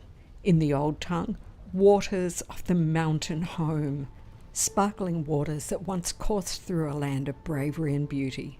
2,000 years ago, Menetherendrel flowed by the walls of a mountain city so lovely to behold that Ogier stonemasons came to stare in wonder. Farms and villages covered this region, and that you call the Forest of Shadows as well and beyond. But all of those folk thought of themselves as the people of the mountain home, the people of Manetheren. Their king was Aemon Alcar Althorin, Aemon, son of Car, son of Thorin, and Eldrine, Aelin, Acarlin, was his queen. Aemon, a man so fearless that the greatest compliment for courage any could give, even among his enemies, was to say a man had Aemon's heart. Eldrine, so beautiful that it was said the flowers bloomed to make her smile. Bravery and beauty and wisdom and a love that death could not sunder. Weep if you have a heart for the loss of them, for the loss of even their memory. Weep for the loss of their blood. She fell silent then, but no one spoke. Rand was as bound as the others in the spell she had created. When she spoke again, he drank it in, and so did the rest. For nearly 2 centuries, the Trolloc Wars had ravaged the length and breadth of the world, and wherever battles raged, the Red Eagle banner of Manetheren was in the forefront. The men of Manetheren were a thorn in the Dark One's foot and a bramble to his hand. Sing of Manetheren that would never bend knee to the shadow. Sing of Manetheren, the sword that could not be broken. They were far away, the men of Manetheren, on the field of Bekar, called the Field of Blood, when news came that the Trolloc army was moving against their home. Too far to do else but wait to hear of the land's death, for the forces of the Dark One meant to make an end of them, kill the mighty oak by hacking away its roots. Too far to do else but mourn. But they were the men of the mountain home. Without hesitation, without thought for the distance they must travel, they marched from the very field of victory, still covered in dust and sweat and blood. Day and night they marched, for they had seen the horror a Trolloc army left behind it, and no man of them could sleep while such a danger threatened Manetheren. They moved as if their feet had wings, marching further and faster than friends hoped or enemies feared they could. At any other day, that march alone would have inspired songs. When the Dark One's army swooped down upon the lands of Manetheren, the men of the mountain home stood before it, with their backs to the Tarandrel. Some villager raised a small cheer then, but Moraine kept on as if she had not heard. The host that faced the men of Manetheren was enough to daunt the bravest heart. Ravens blackened the sky, Trollocs blackened the land, Trollocs and their human allies, Trollocs and dark friends in tens of thousands, and dreadlords to command. At night, their cook fires outnumbered the stars, and dawn revealed the banner of Baal-Zimon at their head. Baal-Zimon, heart of the dark, an ancient name for the father of lies. The Dark One could not have been free of his prison at Shale Ghul, for if he had been, not all the forces of humankind together could have stood against him. But there was power there. Dreadlords, and some evil that made light-destroying banners seem no more than night, and sent a chill into the souls of the men who faced it. Yet they knew what they must do. Their homeland lay just across the river. They must keep that host and the power with it from the mountain home.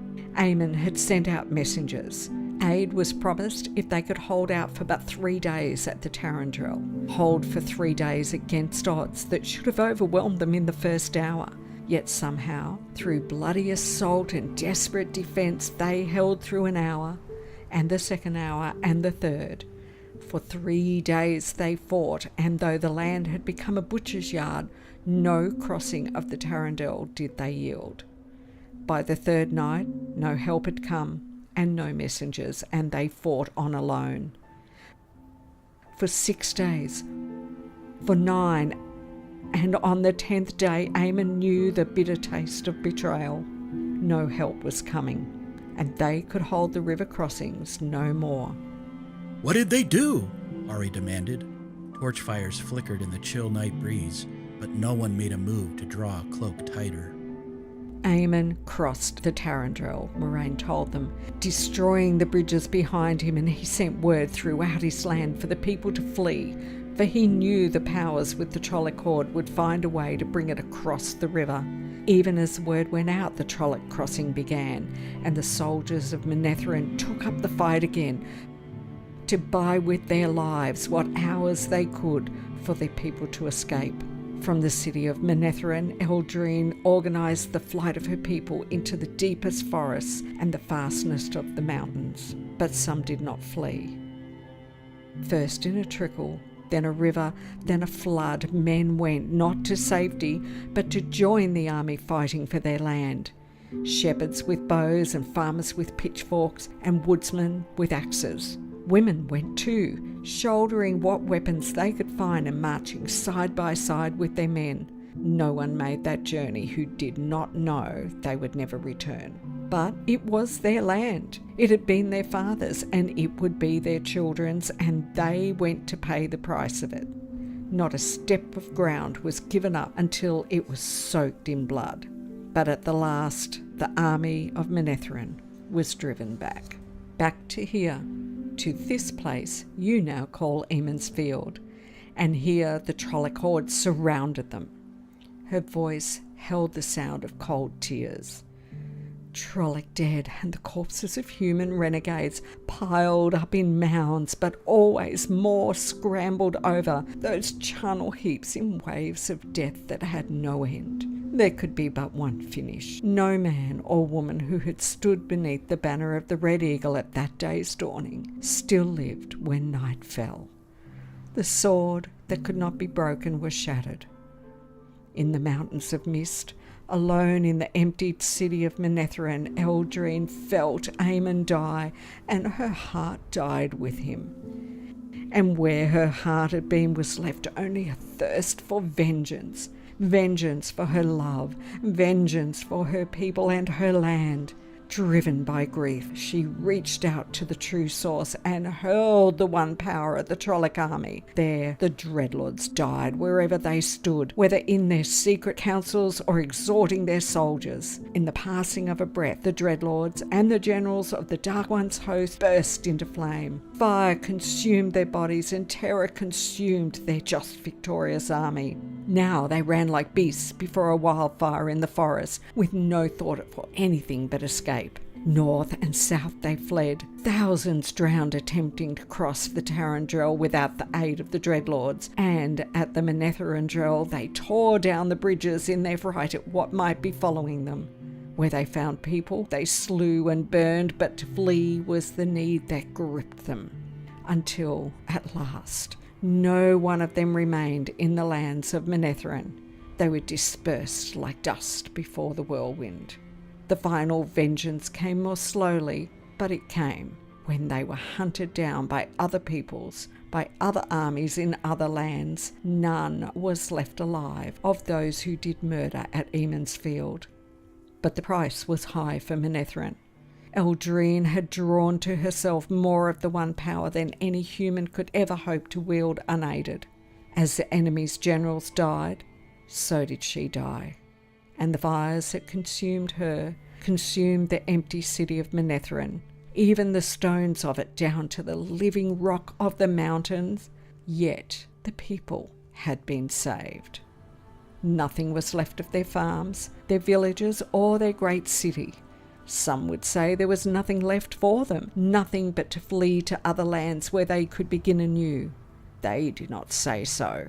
They had paid such a price in blood and hope for their land as had never been paid before, and now they were bound to that soil by ties stronger than steel. Other wars would rack them in years to come, until at last their corner of the world was forgotten, and at last they had forgotten wars and the ways of war. Never again did Manetheren rise. Its soaring spires and splashing fountains became as a dream that slowly faded from the minds of its people. But they and their children and their children's children held the land that was theirs. They held it when the long centuries had washed the wire of it from their memories. They held it until today there is you. Weep for Manetheren. Weep for what is lost forever.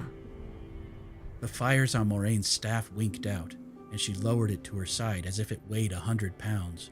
For a long moment, the moan of the wind was the only sound.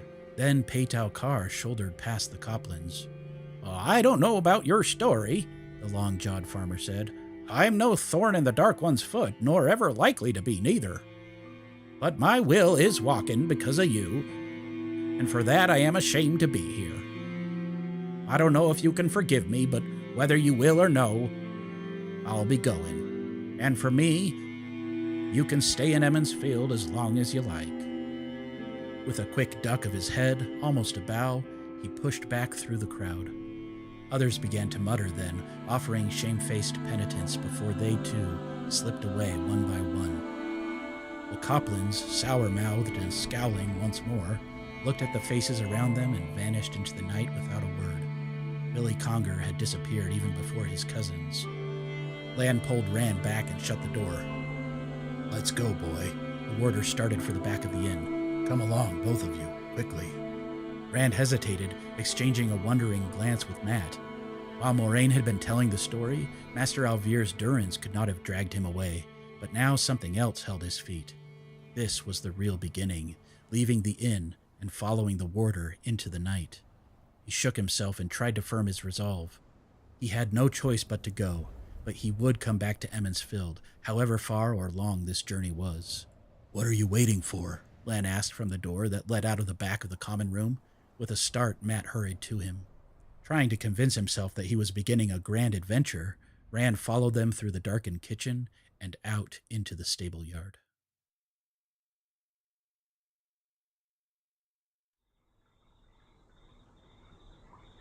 The one power, Moraine was saying, comes from the true source, the driving force of creation, the force the Creator made to turn the wheel of time. She put her hands together in front of her and pushed them against each other. Saidin, the male half of the true source, and Saidar, the female half, work against each other and at the same time together to provide that force. Saidin, she lifted one hand and then let it drop, is fouled by the touch of the Dark One, like water with a thin slick of rancid oil floating on top. The water is still pure, but it cannot be touched without touching the foulness. Only Saidar is still safe to be used. Egwene's back was to Rand. He could not see her face, but she was leaning forward eagerly. Matt hooked Rand from behind and muttered something, and he moved on into the tree cavern. Moraine and Egwene ignored his entry. The other men crowded in behind him, tossing off damp cloaks, settling around the fire, and holding hands out to the warmth. Lan, the last to enter, pulled water bags and leather sacks from a nook in the wall, took out a kettle, and began to prepare tea. He paid no attention to what the women were saying, but Rand's friends began to stop toasting their hands and stare openly. Tom pretended that all of his interest was engaged in loading his thickly carved pipe, but the way he leaned toward the women gave him away. Moraine and Egwene acted as if they were alone. "No," Moraine said, in answer to a question Rand had missed. "The true source cannot be used up, any more than the river can be used up by the wheel of a mill. The source is the river, the Aes Sedai, the water wheel." "And you really think I can learn?" Egwene asked. Her face shone with eagerness. Rand had never seen her look so beautiful, or so far away from him. "I can become an Aes Sedai?" Rand jumped up, cracking his head against the low roof of logs. Tom Marilyn grabbed his arm, yanking him back down. "Don't be a fool," the Gleeman murmured. He eyed the women. Neither seemed to have noticed, and the look he gave Rand was sympathetic. "It is beyond you now, boy." "Child," Moraine said gently, "only a very few can learn to touch the true source and use the one power. Some of those can learn to a greater degree, some to a lesser. You are one of the bare handful for whom there is no need to learn. At least touching the source will come to you whether you want it or not. Without the teaching you can receive in Tar Valon, though, you will never learn to channel it fully, and you may not survive. Men who have the ability to touch Saidin born in them die, of course, if the Red Ajak does not find them and gentle them." Tom growled deep in his throat, and Rand shifted uncomfortably. Men like those of whom the Aes Sedai spoke were rare. He had only heard of 3 in his whole life, and thank the light, never in the Two Rivers. But the damage they did before the Aes Sedai found them was always bad enough for the news to carry, like the news of wars or earthquakes that destroyed cities. He had never really understood what the Ajahs did. According to the stories, they were societies among the Aes Sedai that seemed to plot and squabble amongst themselves more than anything else. But the stories were clear on one point. The Red Ajah held its prime duty to be the prevention of another breaking of the world, and they did it by hunting down every man who ever dreamed of even wielding the one power. Matt and Perrin looked as if they suddenly wished they were back home in their beds. "But some of the women die too. It is hard to learn without a guide. The women we do not find, those who live, often become, well, in this part of the world, they might become wisdoms of their villages." The Aes Sedai paused thoughtfully. "The old blood is strong in Emmonsfield, and the old blood sings. I knew you for what you were the moment I saw you. No Aes Sedai can stand in the presence of a woman who can channel or who is close to her change and not feel it." She rummaged in the pouch at her belt and produced the small blue gem on a gold chain that she had earlier worn in her hair. "You are very close to your chain, your first touching. It will be better if I guide you through it.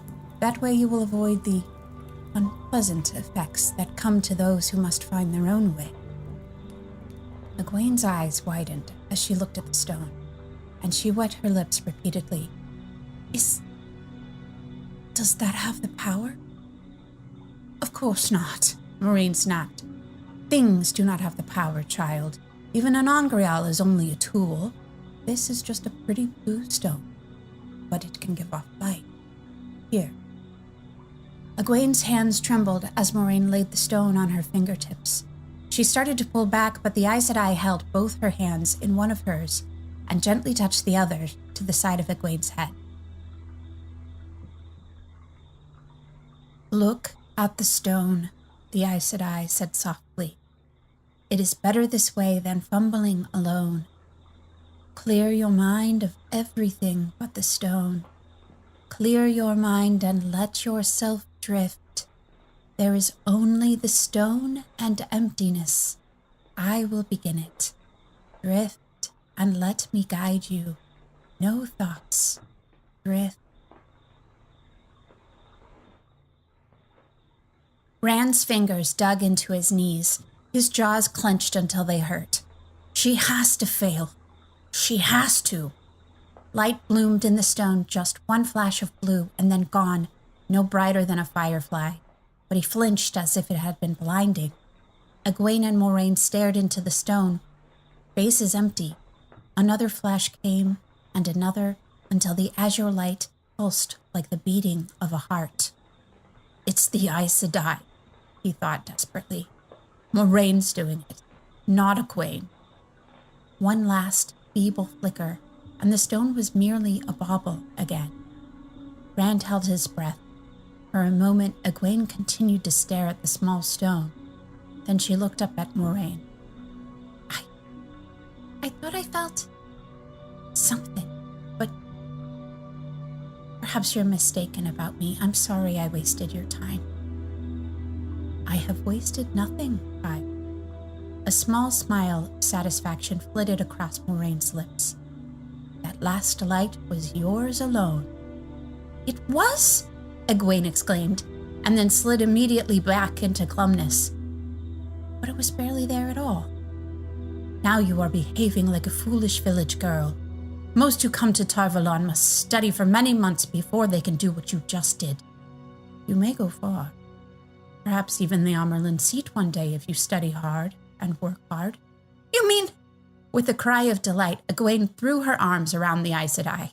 Oh, thank you. Rand, did you hear? I'm going to be an Aes Sedai.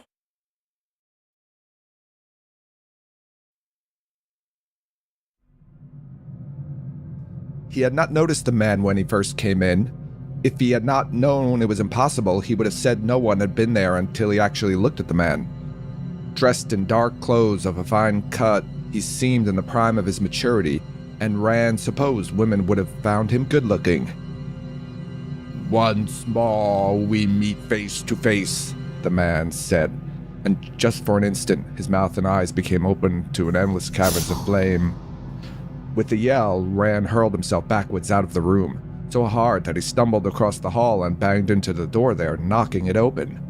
He twisted and grabbed at the door handle to keep from falling to the floor, and found himself staring wide-eyed into a stone room with an impossible sky through the arches leading to a balcony and a fireplace. "You cannot get away from me that easily," the man said. Rand twisted, scrambling back out of the room, trying to regain his feet without slowing down. This time there was no corridor. He froze half-crouched not far from the polished table and looked at the man by the fireplace. It was better than looking at the fireplace stones or at the sky. "This is a dream," he said as he straightened. Behind him he heard the click of a door closing. "It's some kind of nightmare." He shut his eyes, thinking about waking up. When he was a child, the wisdom had said if you could do that in a nightmare, it would go away. The wisdom? What? If only his thoughts would stop sliding away. If only his head would stop hurting, then he could think straight. He opened his eyes again. The room was still as it had been, the balcony, the sky, the man by the fireplace. "Is it a dream?" the man said. "Does it matter?" Once again, for a moment, his mouth and eyes became peepholes into a furnace that seemed to stretch forever. His voice did not change. He did not seem to notice it happening at all. Rand jumped a little this time, but he managed to keep from yelling. "This is a dream. It has to be." All the same, he stepped backwards all the way to the door, never taking his eyes off the feather by the fire, and tried the handle. It did not move. The door was locked. "You seem thirsty," the man by the fire said. "Drink." On the table was a goblet, shining gold and ornamented with rubies and amethysts. It had not been there before. He wished he could stop jumping. It was only a dream. His mouth felt like dust. "I am a little," he said, picking up the goblet. The man leaned forward intently, one hand on the back of the chair, watching him. The smell of spiced wine drove home to Rand just how thirsty he was, as if he had nothing to drink in days. "Have I?" With the wine halfway to his mouth, he stopped. Whispers of smoke were rising from the chair back between the man's fingers, and those eyes watched him so sharply, flickering rapidly in and out of flames. Rand licked his lips and put the wine back on the table untasted. I'm not as thirsty as I thought. The man straightened abruptly, his face without expression. His disappointment could not have been more plain if he had cursed. Rand wondered what was in the wine. But that was a stupid question, of course. This was all a dream. Then why won't it stop? What do you want? He demanded. Who are you? Flames rose in the man's eyes and mouth. Rand thought he could hear them roar. Some call me Balsamond. Rand found himself facing the door, jerking frantically at the handle. All thought of the dreams had vanished. The dark one. The door handle would not budge, but he kept twisting. Are you the one? Balsamond said suddenly. You cannot hide it from me forever. You cannot even hide yourself from me, not on the highest mountain or in the deepest cave. I know you down to the smallest hair. Rand turned to face the man, to face Balsamond. He swallowed hard, a nightmare. He reached back to give the door handle one last pull, then stood up straighter. Are you expecting glory? Balsamond said. Power? Did they tell you the eye of the world would serve you? What glory or power is there for a puppet? The strings that move you have been centuries weaving. Your father was chosen by the White Tower like a stallion roped and led to his business. Your mother was no more than a brood mare to their plans, and those plans lead to your death. Rand's hands knotted in fists. My father is a good man, and my mother was a good woman. Don't you talk about them? The flames laughed. So there is some spirit in you after all. Perhaps you are the one. Little good it will do you. The Amerlin seat will use you until you are consumed, just as Davian was used, and Urian Stonebow, and Guer Amalasan, and Rowlin Darksbane. Just as Loghain is being used. Used until there is nothing left of you. I don't know. Rand swung his head from side to side. That one moment of clear thinking, born in anger, was gone. Did you hear? Even as he groped for it again, he could not remember how he had reached it for the first time. His thoughts spun around and around. He seized one like a raft in the whirlpool. Forced out, his voice strengthening the further he went. You are bound in Shayol Ghul. You and all the Forsaken, bound by the Creator until the end of time. The end of time, Balsamond mocked. You live like a beetle under a rock, and you think your slime is the universe. The death of time will bring me powers such as you could not dream of, worm. You are bound. Fool! I have never been bound! The fires of his face roared so hot that Rand stepped back, sheltering behind his hands. The sweat on his palms dried from the heat. I stood at Luz Theron Kinslayer's shoulder when he did the deed that named him. It was I who told him to kill his wife and his children, and all his blood, and every living person who loved him or whom he loved. It was I who gave him the moment of sanity to know what he had done. Have you ever heard a man scream his soul away, worm? He could have struck at me then. He could not have won, but he could have tried. Instead, he called down his precious one power upon himself so that the earth split open and reared up Dragonmount to mark his tomb. 1,000 years later, I sent Trollocs ravening south, and for 3 centuries they savaged the world. Those blind fools in Tavalan said I was beaten in the end. But the second covenant, the covenant of 10 nations, was shattered beyond remaking. And who was left to oppose me then? I whispered in Arta Hawkwing's ear, and the length and breadth of the land Aes Sedai died. I whispered again, and the High King sent his armies across the Aryth Ocean, across the World Sea, and sealed 2 dooms. The doom of his dream of one land and one people, and a doom yet to come. At his deathbed, I was there when his counselors told him only Aes Sedai could save his life. I spoke, and he ordered his counselors to the stake. I spoke, and the High King's last words were to cry that Tar-Valon must be destroyed. When men such as these could not stand against me, what chance do you have? A toad crouching beside a forest puddle. You will serve me, or you would dance on Aes Sedai's strings until you die. And then you will be mine. The dead belong to me. No, Rand muttered. This is a dream. It is a dream. Do you think you are safe from me in your dreams? Look! Balsamon pointed commandingly, and Rand's head turned to follow, although he did not turn it. He did not want to turn. The goblet was gone from the table where it had been. Crouched a large rat, blinking at the light, sniffing in the air warily. Balsamon crooked his finger, and with a squeak the rat arched its back, forepaws lifting into the air while it balanced awkwardly on its hind feet. The finger curved more, and the rat toppled over, scrabbling frantically, pawing at nothing, squealing shrilly, its back bending. With a sharp snap like the breaking of a twig, the rat trembled violently and was still, lying bent almost double. Rand swallowed. Anything can happen in a dream, he mumbled. Without looking, he swung his fist back against the door again. His hand hurt, but he still did not wake up. They go to Aes Sedai. Go to the White Tower and tell them. Tell the Armerlin seed of this dream. The man laughed. Rand felt the heat of flames on his face. That is one way to escape him. They will not use you then. No, not when they know that I know. But will they let you live? To spread the tale of what they do.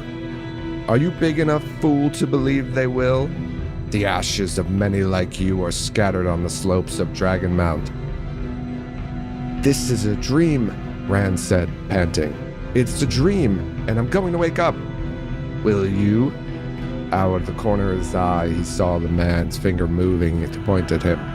Will you indeed? The finger crooked, and Rand screamed as he arched backwards, every muscle in his body forcing him further. Will you ever wake again?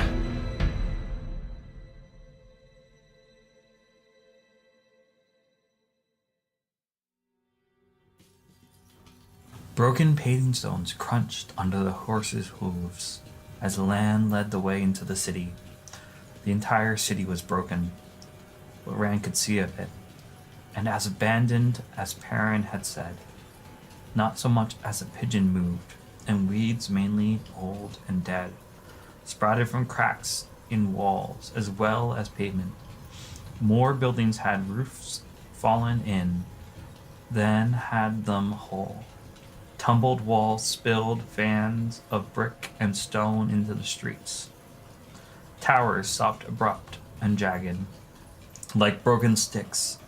Uneven rubble hills with a few stunted trees growing on their slopes could have been the remains of palaces or of entire blocks of the city. Yet, what was left standing was enough to take Rand's breath. The largest building in Barillon would have vanished in the shadow of almost anything here. Pale marble palaces topped with huge domes met him wherever he looked. Every building appeared to have at least one dome. Some had 4 or 5, and each one shaped differently. Long walks lined by columns ran hundreds of paces to towers that seemed to reach the sky. At every intersection stood a bronze fountain, or the alabaster spire of a monument, or a statue on a pedestal. If the fountains were dry, most of the spires toppled, and many of the statues broken, what remained was so great they could only marvel. And I thought Barillon was a city. Burn me, but must be laughing up his sleeve. Moraine and Lan, too. He was so caught up in staring that he was taken by surprise when Lan suddenly stopped in front of a white stone building that had once been twice as big as the Stag and Lion in Barrelon. There was nothing to say what it had been when the city lived and was great, perhaps even an inn. Only a hollow shell remained of the upper floors. The afternoon sky was visible through the empty window frames, glass and wood alike long since gone. But the ground floor seemed sound enough. Moraine, hands still on pommel, studied the building intently before nodding. This will do. Lan leaped from his saddle and lifted the Aes Sedai down in his arms. Bring the horses inside, he commanded. Find a room in the back to use for a stable. Move, farm boys. This isn't the village green. He vanished inside, carrying the Aes Sedai. Nynaeve scrambled down and hurried after him, clutching her bag of herbs and ointments. Egwene was right behind her. They left their mounts standing. Bring the horses inside, Tom muttered wryly, and puffed out his mustache. He climbed down stiff and slow, knuckled his back, and gave a long sigh, then took Aldib's reins. Well? He said, lifting an eyebrow at Rand and his friends.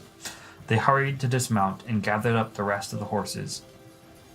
The doorway, without anything to say where there had ever been a door in it, was more than big enough to get the animals through, even two abreast. Inside was a huge room, as wide as the building, with the dirty tile floor and a few ragged wall hangings faded to a dull brown, that looked as if they would fall apart at a touch.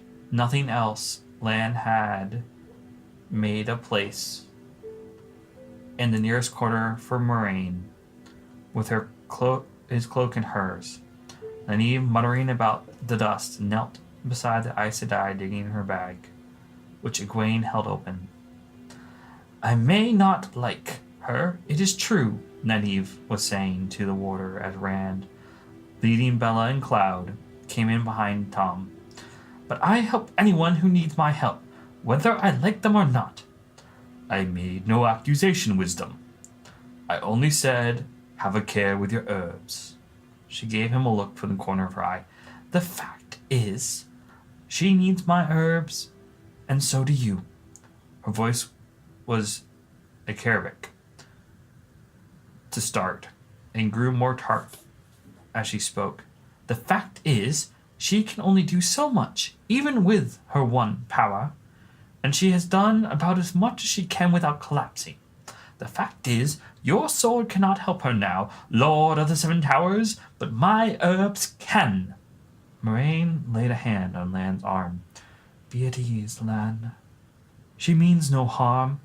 She simply does not know. The warder snorted derisively.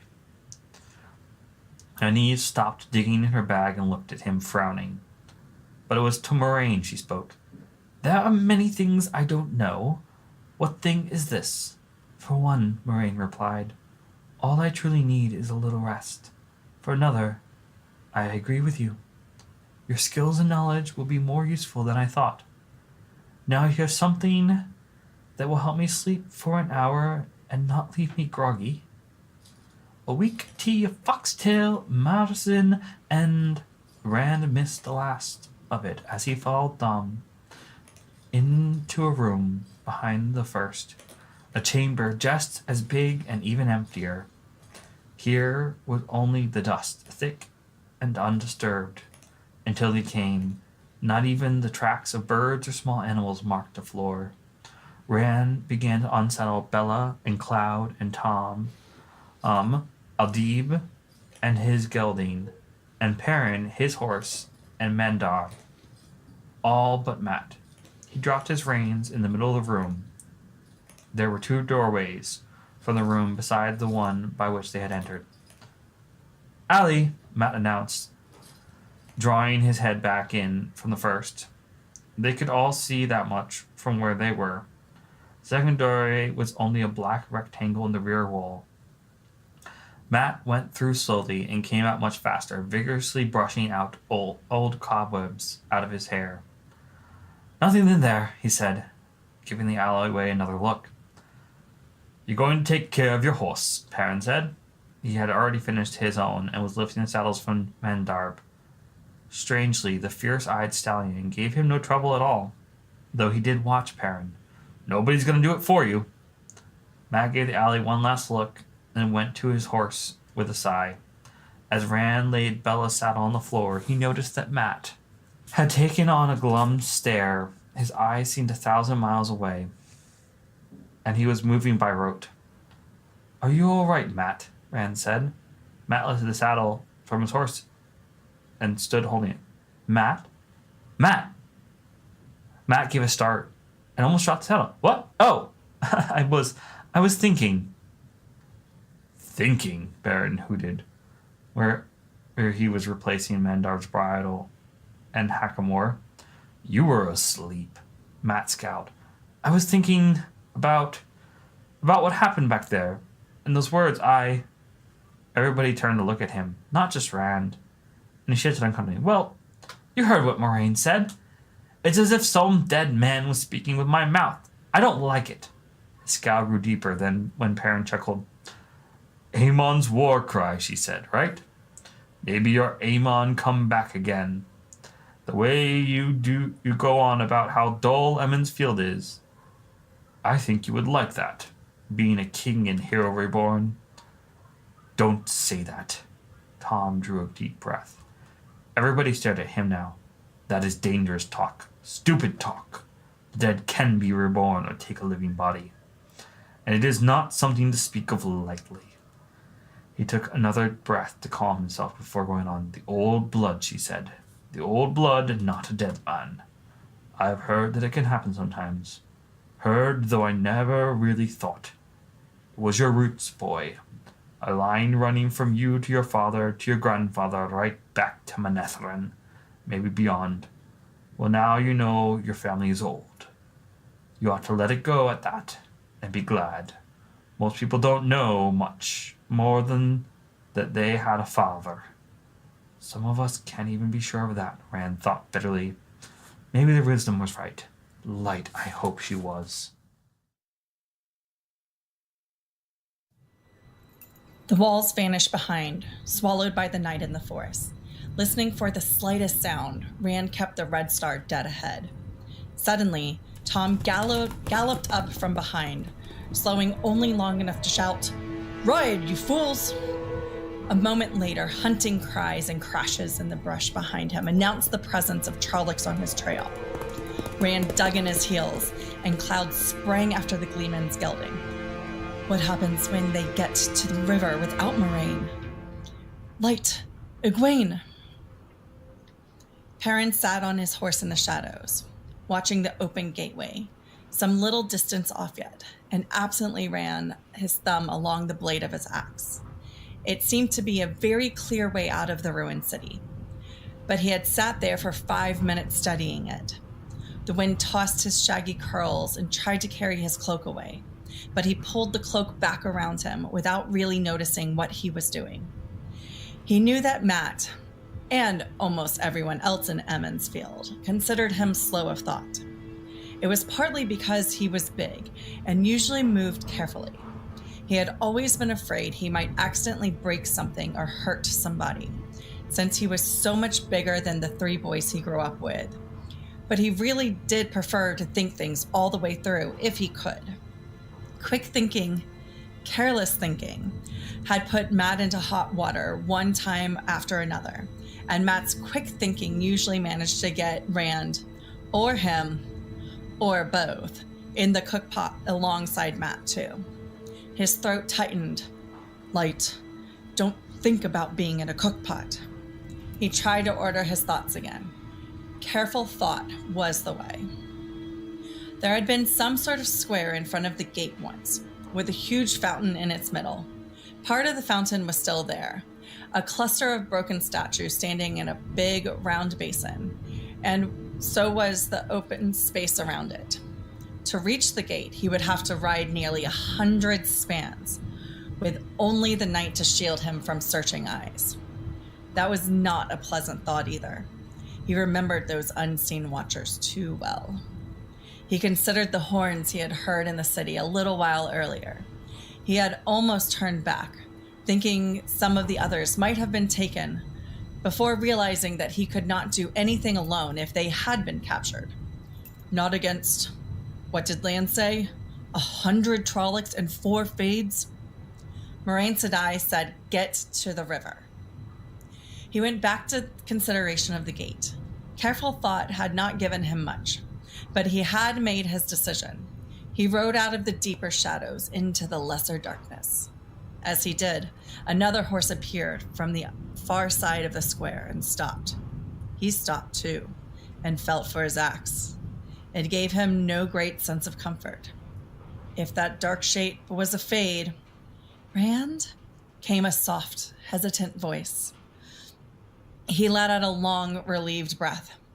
"It's Perrin, Egwene," he called back, just as softly. It still sounded too loud in the darkness. The horses came together near the fountain. "Have you seen anybody else?" they both asked at the same time, and both answered by shaking their heads. "They'll be all right," Egwene muttered, patting Bella's neck. "Won't they?" "Moraine Sedai and Lan will look after them," Perrin replied.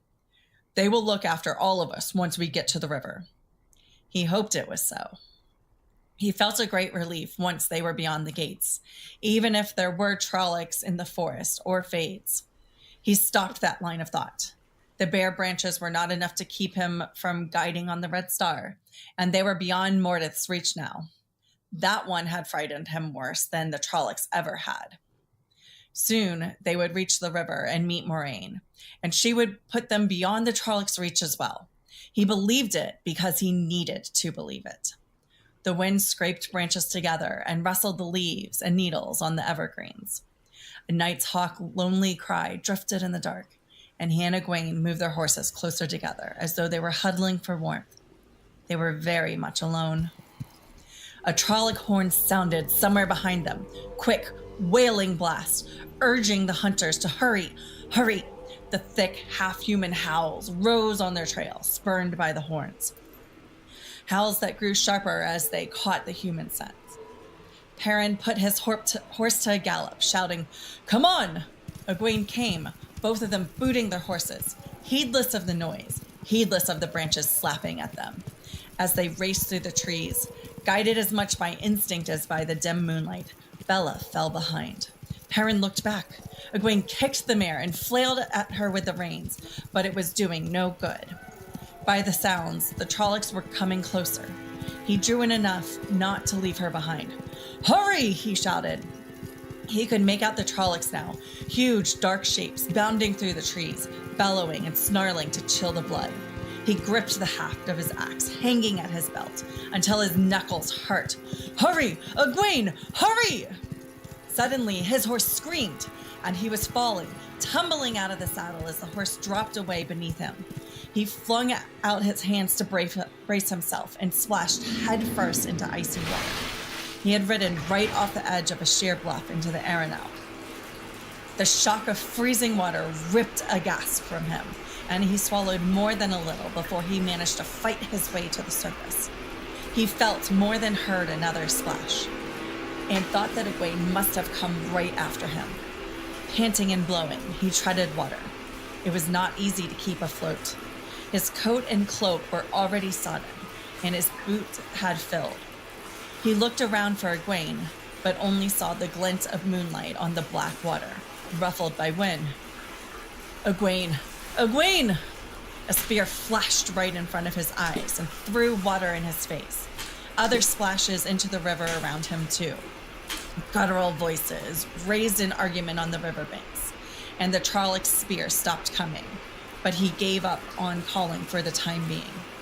The current washed him downriver, but the thick shouts and snarls followed along the bank, keeping pace. Undoing his cloak, he let the river take it, a little less weight to drag him down. Doggedly, he set out swimming for the far bank. There were no Trollocs there, he hoped. He swam the way he did back home, in the ponds of waterwood, stroking with both hands, kicking with both feet, keeping his head out of the water. At least, he tried to keep his head out of the water. It was not easy. Even without the cloak, his coat and boots each seemed to weigh as much as he did, and the axe dragged at his waist, threatening to roll him over if it did not pull him under. He thought about letting the river have it too. He thought about it more than once.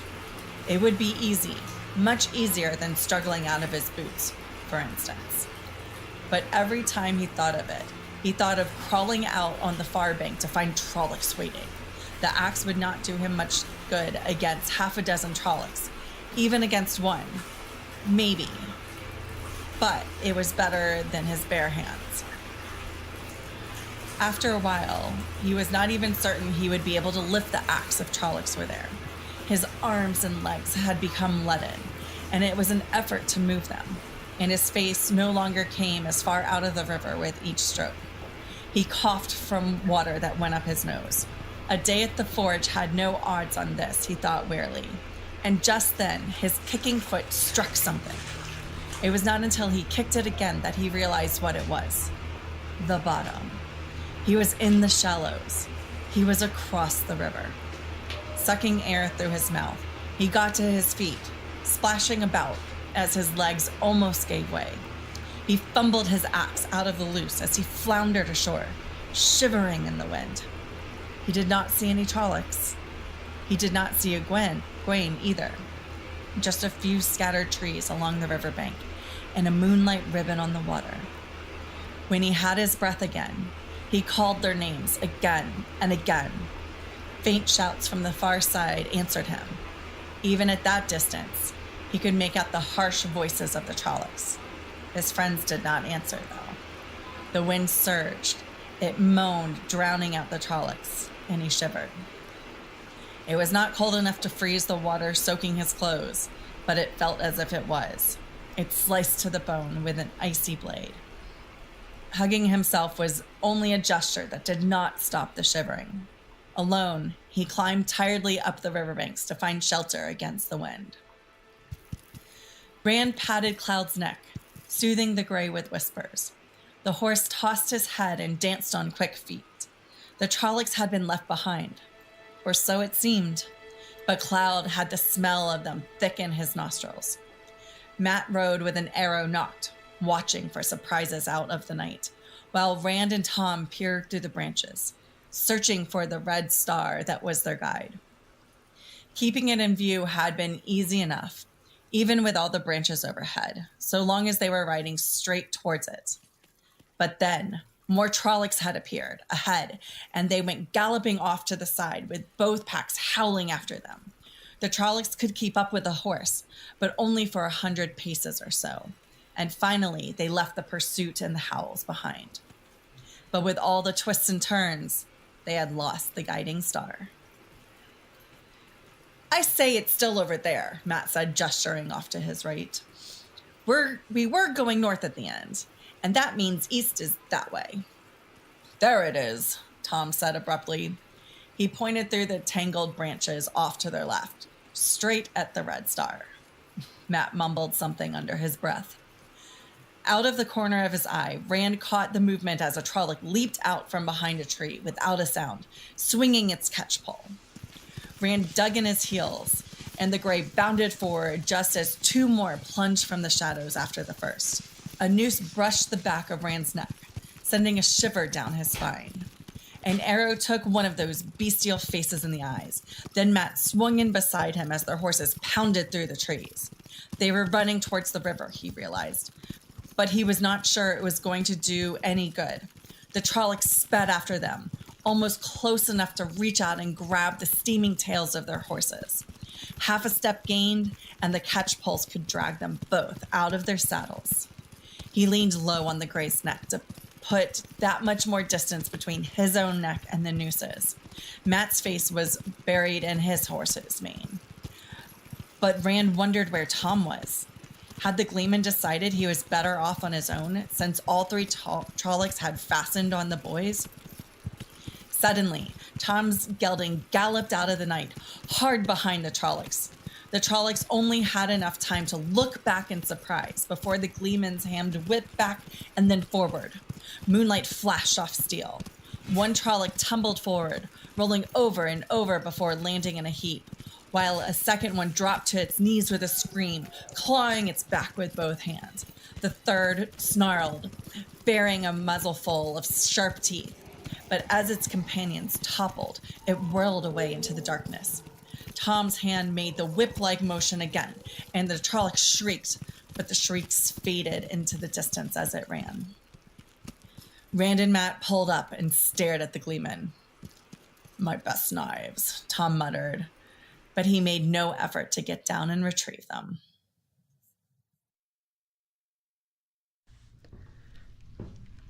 Rand waited for the creak, creak, creak of their footsteps to fade away, then counted to 50 before sticking his head into the hall. The blackness was broken only by a rectangle of light that seemed as distant as the moon, the door to the common room. As he pulled his head in, something big moved in the darkness near the far door, Jack or Strom standing guard. A quick examination of the door told him all he needed to know, little of it good. The boards were thick and stout, but there was no lock and no bar on the inside. It did open into the room, though. "I thought they were going for us," Matt said. "What are they waiting for?" He had the dagger out, gripped in a white-knuckled fist. Lamplight flickered on the blade. His bow and quiver lay forgotten on the floor. "For us to go to sleep." Rand started rummaging through the barrels and crates. "Help me find something to block the door." "Why? You don't really intend to sleep here, do you? Let's get out the window and gone. I'd rather be wet than dead." "One of them is at the end of the hall. We make any noise and they'll be down on us before we can blink. I think Hake would rather face us awake than risk letting us get away." Muttering, Matt joined his search, but there was nothing useful in any of the litter on the floor. The barrels were empty, the crates splintered, and the whole lot of them piled in front of the door would not stop anyone from opening it. Then something familiar on a shelf caught Rand's eye. 2 splitting wedges, covered with rust and dust. He took them down with a grin. Hastily, he shoved them under the door, and when the next roll of thunder rattled the inn, drove them in with 2 quick kicks of his heel. The thunder faded, and he held his breath, listening. All he heard was the rain pounding on the roof, no floorboards creaking under running feet. "The window," he said. It had not been opened in years from the dirt crusted around it. They strained together, pushing up with all their might. Rand's knees wobbled before the sash budged. It groaned with each reluctant inch. When the opening was wide enough for them to slip through, he crouched, then stopped. "Blood and ashes," Matt growled. "No wonder Hake wasn't worried about us slipping out." Iron bars in an iron frame glistened wetly in the light from the lamp. Rand pushed at them. They were as solid as a boulder. "I saw something," Matt said. He pawed hurriedly through the litter on the shelves and came back with a rusty crowbar. He rammed the end of it under the iron frame on one side, and Rand winced. "Remember the noise, Matt." Matt grimaced and muttered under his breath, but he waited. Rand put his hands on the crowbar and tried to find good footing in the growing puddle of water under the window. Thunder rolled, and they heaved, with a tortured squeal of nails that made the hairs lift on Rand's neck. The frame shifted, a quarter of an inch, if that. Timing themselves to peals of thunder and lightning cracks, they heaved on the crowbar again and again. Nothing. A quarter of an inch. Nothing. A hair's breadth. Nothing. Nothing. Suddenly Rand's feet slipped in the water, and they crashed to the floor. The crowbar clattered against the bars like a gong. He lay in a puddle, holding his breath and listening. Silence but for the rain. Matt nursed bruised knuckles and glared at him. "We'll never get out at this rate." The iron frame was pushed out from the window not quite far enough to get 2 fingers under it. Dozens of thick nails crossed the narrow opening. "We just have to keep trying," Rand said, getting up. But as he set the crowbar under the edge of the frame, the door creaked as someone tried to open it. The splitting wedges held it shut. He exchanged a worried look with Matt. Matt pulled the dagger out again. The door gave another squeak. Rand took a deep breath and tried to make his voice steady. "Go away, Hake. We're trying to sleep." "I fear you mistake me." The voice was so sleek and full of itself that it named its owner, Howl Goad. "Master Hake and his minions will not trouble us. They sleep soundly, and in the morning they will only be able to wonder where you vanished to. Let me in, my young friends. We must talk." "We don't have anything to talk to you about," Matt said. "Go away and let us sleep." Goad's chuckle was nasty. "Of course we have things to talk about. You know that as well as I. I saw it in your eyes. I know what you are, perhaps better than you do. I can feel it coming from you in waves. Already you halfway belong to my master. Stop running and accept it. Things will be so much easier for you. If the Tarvalon hags find you, you'll wish you could cut your own throat before they are done, but you won't be able to. Only my master can protect you from them." Rand swallowed hard. "We don't know what you're talking about. Leave us alone." The floorboards in the hall squeaked. Goad was not alone. How many men could he have brought in 2 carriages? "Stop being foolish, my young friends. You know very well. The great Lord of the Dark has marked you for his own. It is written that when he awakes, the new Dreadlords will be there to praise him. You must be 2 of them, else I would not have been sent to find you. Think of it. Life everlasting and power beyond dreams." His voice was thick with hunger for that power himself. Rand glanced back at the window just as lightning split the sky, and he almost groaned. The brief flash of light showed men outside, men ignoring the rain that drenched them as they stood watching the window. "I tire of this," Goad announced.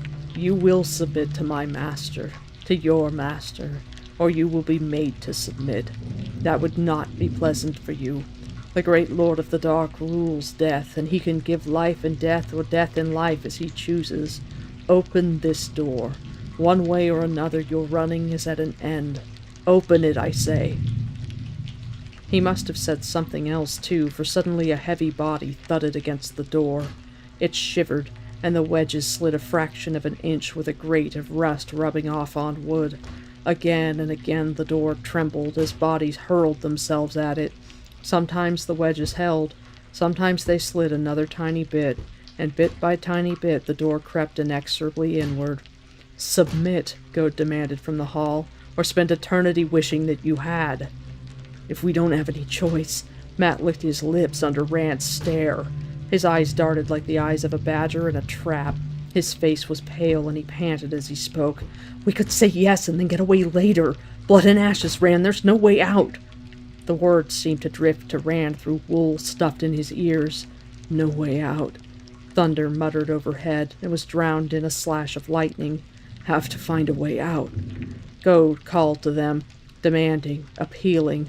The door slid another inch toward being open. A way out. Light filled the room, flooding vision. The air roared and burned. Rand felt himself picked up and dashed against the wall. He slid down in a heap, ears ringing, and every hair on his body trying to stand on end. Dazed, he staggered to his feet. His knees wobbled, and he put a hand against the wall to steady himself. He looked around in amazement. The lamp lying on its side on the edge of one of the few shelves still clinging to the walls still burned and gave light. All the barrels and crates, some blackened and smoldering, lay toppled where they had been hurled. The window, bars and all, and most of the wall, too, had vanished, leaving a splintered hole. The roof sagged, and tendrils of smoke fought the rain around the jagged edges of the opening. The door hung off its hinges, jammed in the doorframe at an angle, slanting into the hall. With a feeling of woozy unreality, he stood the lamp up. It seemed the most important thing in the world was making sure it did not break. A pile of crates suddenly heaved apart, and Matt stood up in the middle of it. He weaved on his feet, blinking and fumbling at himself as if wondering if everything was still attached. He peered toward Rand. "Rand, is that you?" You're alive. I thought we were both... He broke off, biting his lip and shaking. It took Rand a moment to realize he was laughing and on the edge of hysteria. What happened, Matt? Matt, what happened? One last shiver racked Matt, and then he was still. Lightning, Rand. I was looking right at the window when it hit the bars. Lightning. I can't see where... He broke off, squinting at the aslant door, and his voice went sharp. Where's Goad? Nothing moved in the dark corridor beyond the door. Of Goad and his companions, there was neither sign nor sound, though anything could have lain in the blackness. Rand found himself hoping they were dead, but he would not have put his head into the hall to find out for sure if he had been offered a crown. Nothing moved out in the night beyond where the wall had been either, but others were up and about. Confused shouts came from above stairs in the inn, and the pounding of running feet. Let's go while we can, Rand said. Hastily helping separate their belongings from the rubble, he grabbed Matt's arm and half pulled, half guided his friend through the gaping hole into the night. Matt clutched his arm, stumbling beside him, with his head pushed forward in an effort to see. As the first rain hit Rand's face, lightning forked above the inn, and he came to a convulsive stop. Goad's men were still there, lying with their feet toward the opening. Pelted by the rain, their open eyes stared at the sky. What is it? Matt asked. Blood and ashes. I can barely see my own bloody hand. Nothing, Rand said. Look, the light's moving. Is it? Shivering, he carefully guided Matt around the bodies. Just the lightning. There was no light save the lightning, and he stumbled in the ruts as they ran staggering away from the inn. With Matt almost hanging on him, every stumble almost pulled them both down, but tottering, panting, they ran. Once he looked back, once before the rain thickened to a deafening curtain that blotted the dancing cartman from sight. Lightning silhouetted the figure of a man at the back of the inn, a man shaking his fist at them, or at the sky. Goad or Hake, he did not know, but either one was as bad as the other. The rain came in a deluge, isolating them in a wall of water. He hurried through the night, listening through the roar of the storm for the sound of pursuit.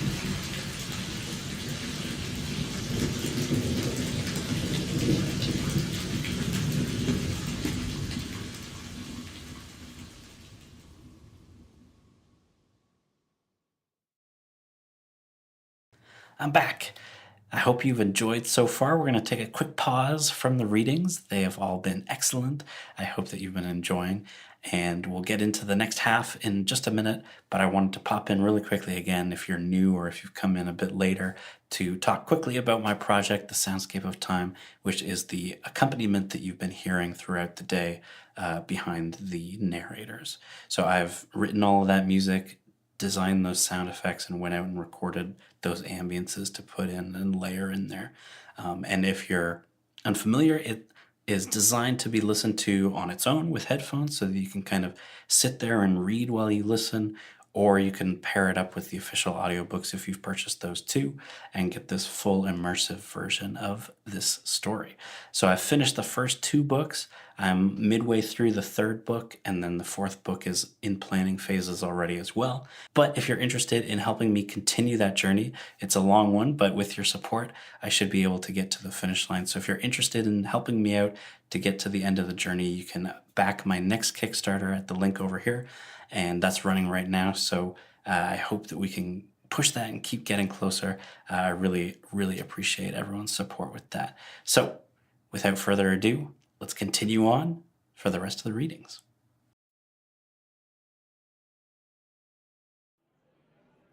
When he stepped into the room to which she had directed him, he stopped and stared.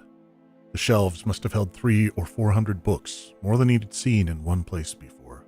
Cloth-bound, leather-bound with gilded spines, only a few had wooden covers. His eyes gobbled up the titles, picking out old favorites. The Travels of Jane Farstrider, the Essays of Willem of Manetjes. His breath caught at the sight of a leather-bound copy of Voyages Among the Sea Folk. Tam had always wanted to read that. Picturing Tam turning the book over in his hands with a smile, getting the feel of it before settling down before the fireplace with his pipe to read, his own hand tightened on his sword hilt with a sense of loss and emptiness that dampened all his pleasure in the books. A throat cleared behind him, and he suddenly realized he was not alone. Ready to apologize for his rudeness, he turned. He He was used to being taller than almost everyone he met, but this time his eyes traveled up and up and up, and his mouth fell open. Then he came to the head, almost reaching the 10-foot ceiling. A nose as broad as the face, so wide it was more a snout than a nose. Eyebrows that hung down like tails, framing pale eyes as big as teacups. Ears that poked up to tufted points through a shaggy black mane. "Trolloc!" He let out a yell and tried to back up and draw his sword. His feet got tangled and he sat down hard instead. "I wish you humans wouldn't do that," rumbled a voice as deep as a drum. The tufted ears twitched violently and the voice became sad. "So few of you remember us. It's our own fault, I suppose. Not many of us have gone out among men since the shadow fell on the ways. That's, 6 generations now.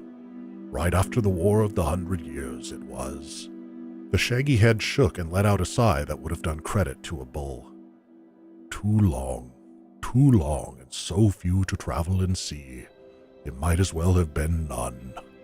Rand sat there for a minute with his mouth hanging open, staring up at the apparition in wide-toed, knee-high boots and a dark blue coat that buttoned from the neck to the waist, then flared out to his boot tops like a kilt over baggy trousers. In one hand was a book, seeming tiny by comparison, with a finger broad enough for 3 marking the place. "I thought you were," he began, then caught himself. "What are—" That was not any better. Getting to his feet, he gingerly offered his hand. "My name is Randall Thor." A hand as big as a ham engulfed his. It was accompanied by a formal bow. "Loyal, son of Errant, son of Hallan. Your name sings in my ears, Randall Thor." That sounded like a ritual greeting to Rand. He returned the bow. "Your name sings in my ears, loyal son of Errant, son of Hallan." It was all a little unreal. He still did not know what Loyal was. The grip of Loyal's huge fingers was surprisingly gentle, but he was still relieved to get his hand back in one piece. "You humans are very excitable," Loyal said in that bass rumble. "I had heard all the stories and read the books, of course, but I didn't realize. My first day in Camelin, I could not believe the uproar. Children cried and women screamed, and a mob chased me all the way across the city, waving clubs and knives and torches and shouting, 'Trolloc!' I'm afraid I was almost beginning to get a little upset. There's no telling what would have happened if a party of the Queen's Guards hadn't come along." "A lucky thing," Rand said faintly. "Yes, but even the guardsmen seemed almost as afraid of me as the others. 4 days in Camelin now, and I haven't been able to put my nose outside this inn. Good Master Gill even asked me not to use the common room." His ears twitched. "Not that he hasn't been very hospitable, you understand, but there was a bit of trouble that first night. All the humans seemed to want to leave at once. Such screaming and shouting, everyone trying to get through the door at the same time. Some of them could have been hurt." Rand stared in fascination at those twitching ears. "I'll tell you, it was not for this I left the steading." "You're an Ogier!" Rand exclaimed. "Wait, 6 generations? You said the War of the 100 Years. How old are you?" He knew it was rude as soon as he said it, but Loyal became defensive rather than offended. 90 years, the ogre said stiffly. "In only 10 more, I'll be able to address the stump. I think the elders should have let me speak, since they were deciding whether I could leave or not. But then they always worry about anyone of any age going outside. You humans are so hasty, so erratic." He blinked and gave a short bow. "Please forgive me. I shouldn't have said that. But you do fight all the time, even when there's no need to." "That's all right," Rand said. He was still trying to take in Loyal's age. Older than old Senbui, and still not old enough to... He sat down in one of the high-backed chairs. Loyal took another. Made to hold 2, he filled it. Sitting, he was as tall as most men standing. "At least they did let you go." Loyal looked at the floor, wrinkling his nose and rubbing at it with one thick finger. "Well, as to that now, you see, the stump had not been meeting very long, not even a year. But I could tell from what I heard that by the time they reached a decision, I would be old enough to go without their permission. I'm afraid they'll say I put a long handle on my axe, but I just... left. The elders always said I was too hot-headed, and I fear I've proven them right. I wonder if they have realized I'm gone yet. But I had to go. Rand bit his lip to keep from laughing. If Loyal was a hot-headed Ogier, he could imagine what most Ogier were like. Had not been meeting very long, not even a year? Master Alvir would just shake his head in wonder. A village council meeting that lasted half a day would have everybody jumping up and down, even Harl Luon. A wave of homesickness swept over him, making it hard to breathe from memories of Tam and Egwene, and the Winespring Inn and Beltine on the green in happier days. He forced them away. "If you don't mind my asking," he said, clearing his throat, "why did you want to go, outside so much? I wish I'd never left my home myself." "Why, to see," Loyal said, as if it were the most obvious thing in the world. "I read the books, all the travelers' accounts, and it began to burn in me that I had to see, not just read." His pale eyes brightened and his ears stiffened. "I studied every scrap I could find about traveling, about the ways and customs in human lands, and the cities we built for you humans after the breaking of the world. And the more I read, the more I knew that I had to go outside, go to those places we had been, and see the groves for myself." Rand blinked. "Groves?" "Yes, the groves. The trees. Only a few of the great trees, of course, towering to the sky to keep memories of the steading fresh." His chair groaned as he shifted forward, gesturing with his hands, one of which still held the book. His eyes were brighter than ever, and his ears almost quivered. "Mostly they used the trees of the land and the place. You cannot make the land go against itself. Not for long, the land will rebel. You must shape the vision to the land, not the land to the vision. In every grove was planted every tree that would grow and thrive in that place, each balanced against the next, each placed to complement the others. For the best growing, of course, but also so that the balance would sing in the eye and the heart. Ah, the books spoke of groves to make elders weep and laugh at the same time, groves to remain green in memory forever." "What about the cities?" Rand asked. Loyal gave him a puzzled look. "The cities. The cities the Ogier built. Here, for instance, Camelin. Ogier built Camelin, didn't you? The stories say so." "Working with stone." His shoulders gave a massive shrug. "That was just something learned in the years after the breaking during the exile, when we were still trying to find the steading again. It is a fine thing, I suppose, but not the true thing. Try as you will, and I have read that the Ogier who built those cities truly did try. You cannot make stone live. A few still do work with stone, but only because you humans damage the buildings so often with your wars. There was a handful of Ogier in, Kyrian it's called now, when I passed through. They were from another steading, luckily, so they didn't know about me, but they were still suspicious that I was outside alone so young. I suppose it's just as well there was no reason for me to linger there. In any case, you see, working with stone is just something that was thrust on us by the weaving of the pattern. The groves came from the heart." Rand shook his head. Half the stories he had grown up with had just been stood on their heads. "I didn't know Ogier believed in the pattern, Loyal." "Of course we believe. The wheel of time weaves the pattern of the ages, and lives are the threads it weaves. No one can tell how the thread of his own life will be woven into the pattern, or how the thread of a people will be woven. It gave us the breaking of the world, and the exile, and stone, and the longing, and eventually it gave us back the steading before we all died. Sometimes I think the reason you humans are the way you are is because your threads are so short. They must jump around in the weaving. Oh, there, I've done it again. The elders say you humans don't like to be reminded of how short a time you live. I hope I didn't hurt your feelings." Rand laughed and shook his head. "Not at all. I suppose it'd be fun to live as long as you do, but I never really thought about it. I guess if I live as long as old Sen Bui, that'll be long enough for anybody." "He is a very old man?" Rand just nodded. He was not about to explain that old Sen Bui was not quite as old as Loyal. "Well," Loyal said, "perhaps you humans do have short lives, but you do so much with them. Always jumping around, always so hasty. And you have the whole world to do it in. We Ogier are bound to our steading. You're outside? For a time, Rand, but I must go back eventually. This world is yours and your kind's. The steading are mine. There's too much hurly-burly outside, and so much has changed from what I have read about. Well, things do change over the years. Some, anyway. Some. Half the cities I read about aren't even there any longer, and most of the rest are known by different names. You take Kyrian. The city's proper name is Al-Kyrian Allen, Hill of the Golden Dawn. They don't even remember for all of the sunrise on their banners. And the grove there, I doubt it has been tended since the Trolloc Wars. It's just another forest now, where they cut firewood. The great trees are all gone, and no one remembers them. And here, Camelin is still Camelin, but they let the city grow right over the grove. We're not a quarter of a mile from the center of it, right where we sit.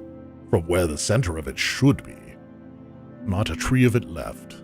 I've been to Tyr and Ilion too. Different names and no memories.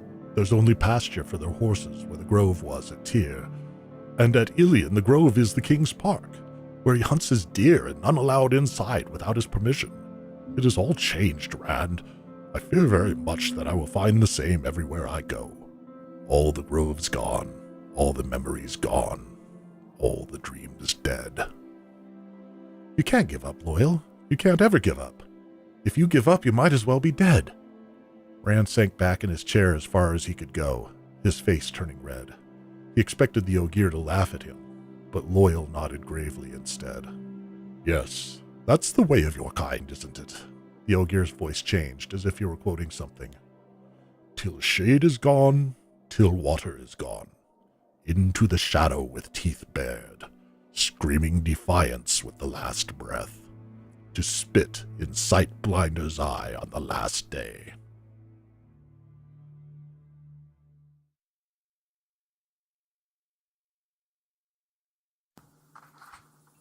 Chapter 46 Faldara.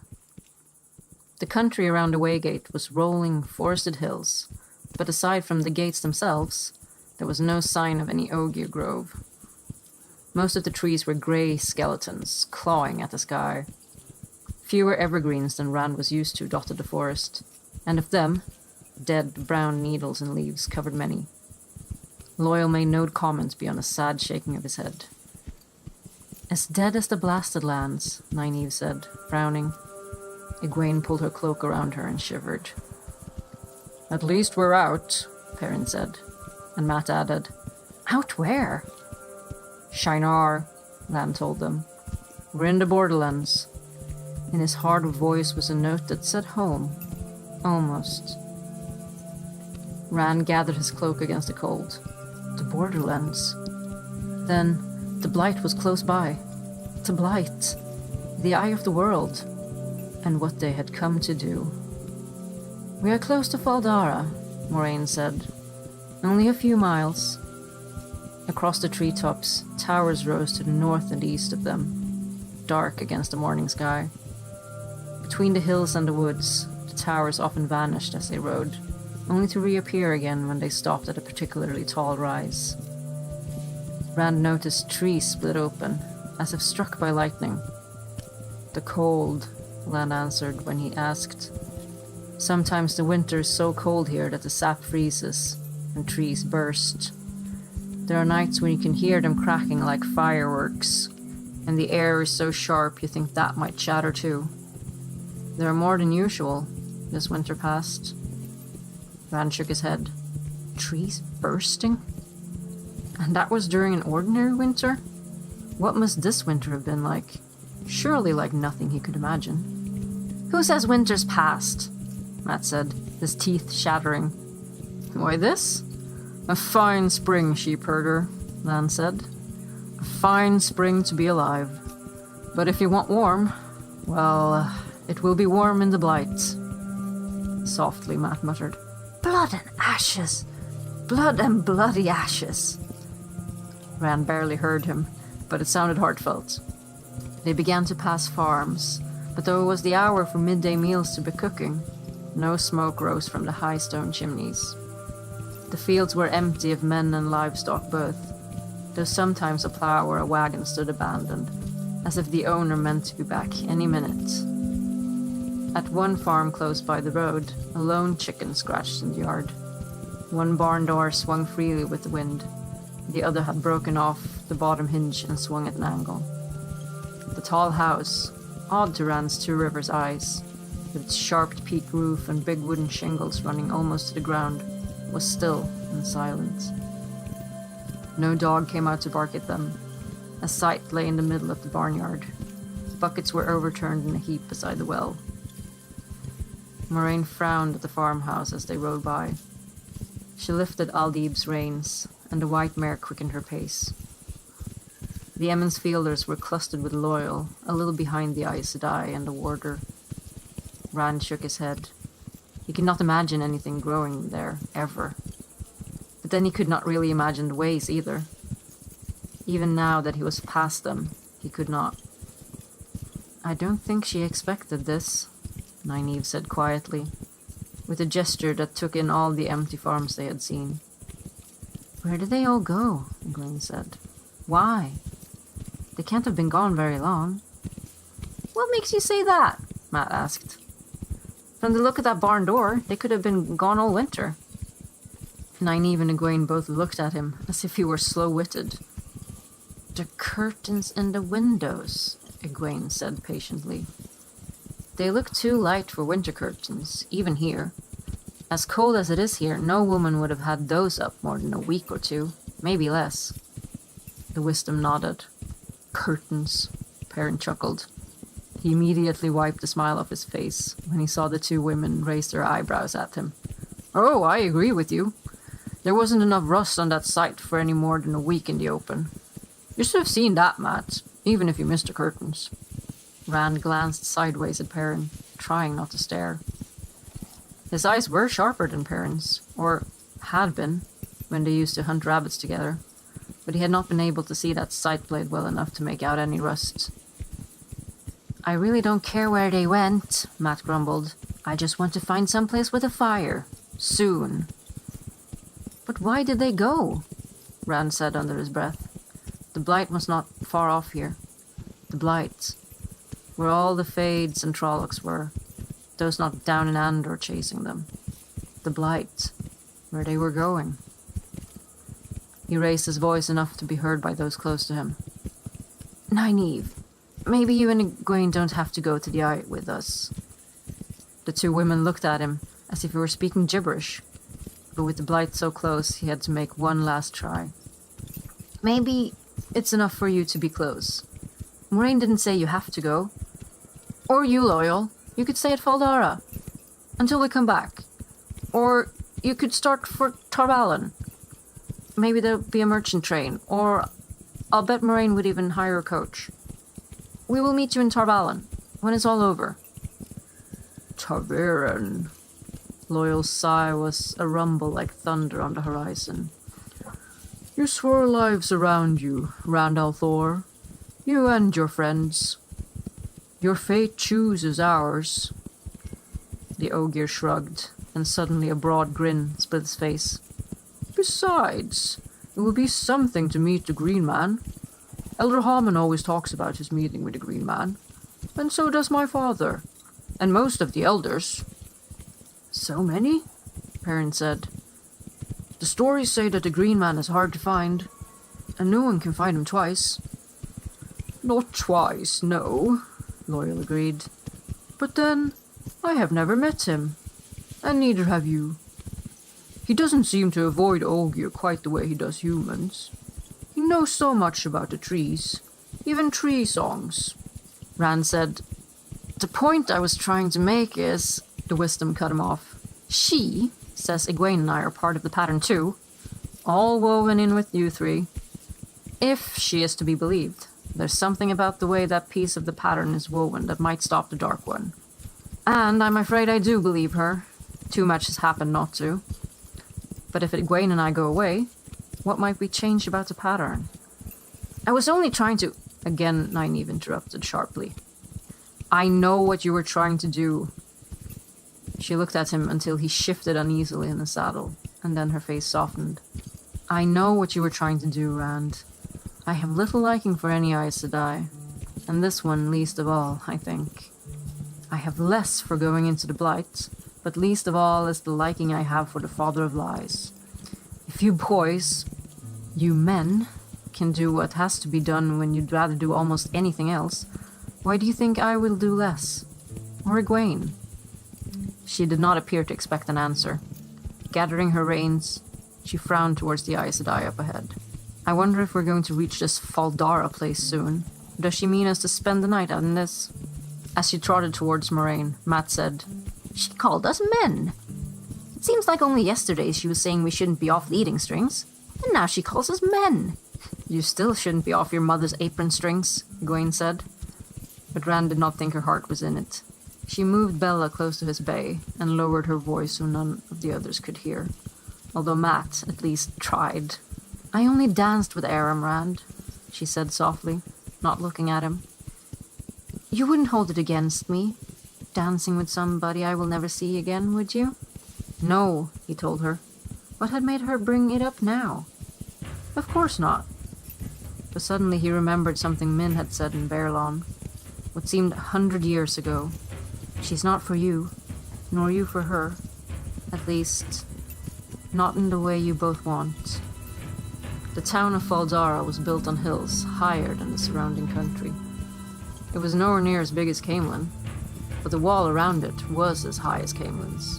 For a full mile outside that wall, in every direction, the ground was clear of anything taller than grass, and that cut low. Nothing could come close without being seen from one of the many tall towers topped by wooden hoardings. Where the walls of Camelin had a beauty about them, the builders of Faldara seemed not to have cared if anyone found their wall beautiful. The grey stone was grimly implacable, proclaiming that it existed for one purpose alone: to hold. Pennants atop the hoardings whipped in the wind, making the stooping black hawk of Shinar seem to fly all along the walls. Lan tossed back the hood of his cloak and, despite the cold, motioned for the others to do the same. Moraine had already lowered hers. "It's the law in Shinar," the warder said. "In all the borderlands. No one may hide his face inside the town's walls." "Are they all that good looking?" Matt laughed. "A half-man can't hide with his face exposed," the warder said in a flat voice. Rand's grin slid off his face. Hastily, Matt pushed back his hood. The gate stood open, tall and covered with dark iron, but a dozen armored men stood guard in the golden-yellow surcoats bearing the Black Hawk. The hilts of long swords on their backs peeked over their shoulders, and a broadsword or mace or an axe hung at every waist. The horses were tethered nearby, made grotesque by the steel bardings covering chests and necks and heads, with lances to stirrups, all ready to ride in an instant. The guards made no move to stop Lan and Moraine and the others. Indeed, they waved and called out happily. "Daishan!" one cried, shaking steel-gauntled fists over his head as they rode past. "Daishan!" A number of others shouted, "Glory to the builders!" and "Kisarai Tiwansho!" Loyal looked surprised, then a broad smile split his face as he waved to the guards. One man ran alongside Lan's horse a little way, unhampered by the armor he wore. "Will the golden crane fly again, Daishan?" "Peace, Ragan," was all the warder said, and the man fell away. He returned the guard's waves, but his face was suddenly even more grim. As they rode through the stone-paved streets crowded with people and wagons, Rand frowned worriedly. Faldara was bulging at the seams, but the people were neither the eager crowds of Camelin, enjoying the grandeur of the city even as they squabbled, nor the milling throngs of Baerlon. Packed cheek by jowl, these folk watched their party ride by with leaden eyes and faces blanked of emotion. Carts and wagons jammed every alleyway and half the streets, piled high with jumbled household furnishings and carved chests packed so tight that clothes spilled. On top sat the children. Adults kept the younglings up where they could be seen and did not let them stray even to play. The children were even more silent than their elders, their eyes bigger, more haunting in their stares. The nooks and crannies between the wagons were filled with shaggy cattle and black-spotted pigs in makeshift pens. Crates of chicken and ducks and geese fitfully made up the silence of the people. He knew now where the farmers had gone. Land led the way to the fortress in the middle of the town, a massive stone pile atop the highest hill. A dry moat, deep and wide, its bottom a forest of sharp steel spikes, razor-edged and as tall as a man, surrounded the tower walls of the keep. A place for a last defense, if the rest of the town fell. From one of the gate towers, an armored man called down, "Welcome, Daishan!" Another shouted to the inside of the fortress, "The Golden Crane! The Golden Crane!"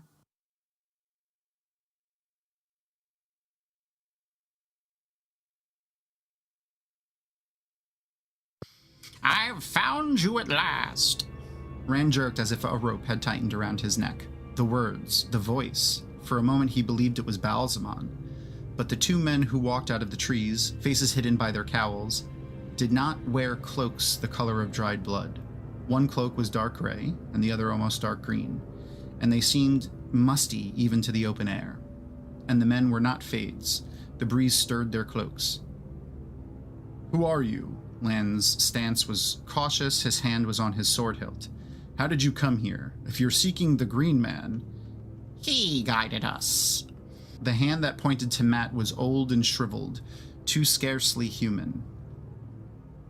Lacking a fingernail and with knuckles gnarled like knots in a piece of rope. Matt took a step back, eyes widening. "An old thing, an old friend, an old enemy. But he is not the one we seek." The green-cloaked man finished. The other man stood as if he would never speak. Moraine straightened to her full height, no more than shoulder-high to any man there, but suddenly seeming as tall as the hills. Her voice rang like a bell, demanding, "Who are you?" Hands pushed back the hoods, and Rand goggled. The old man was older than old. He made Senbui look like a child in the bloom of health. The skin on his face was like crazed parchment drawn tight over a skull, then pulled tighter still. Wispy tufts of brittled hair stood at odd places on his scabrous scalp. His ears were withered bits like scraps of ancient leather. His eyes sunken, peering out of his head as if from the ends of tunnels. Yet the other was worse. A tight black leather carapace covered that one's head and face completely, but the front of it was worked into a perfect face, a young man's face, laughing wildly, laughing insanely, frozen forever. What is he hiding if the other shows what he shows? Then even thought froze in his head, shattered to dust and blew away.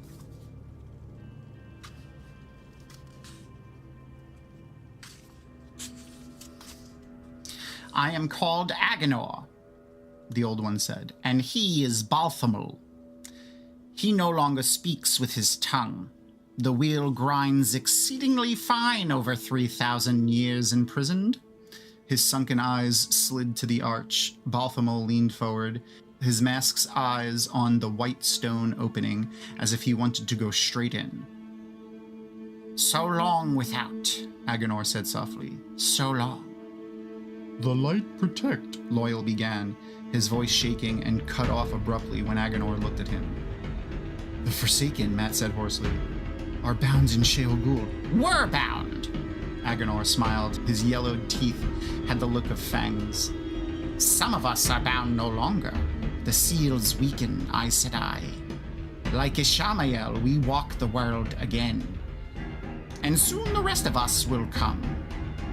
I was too close to this world in my captivity.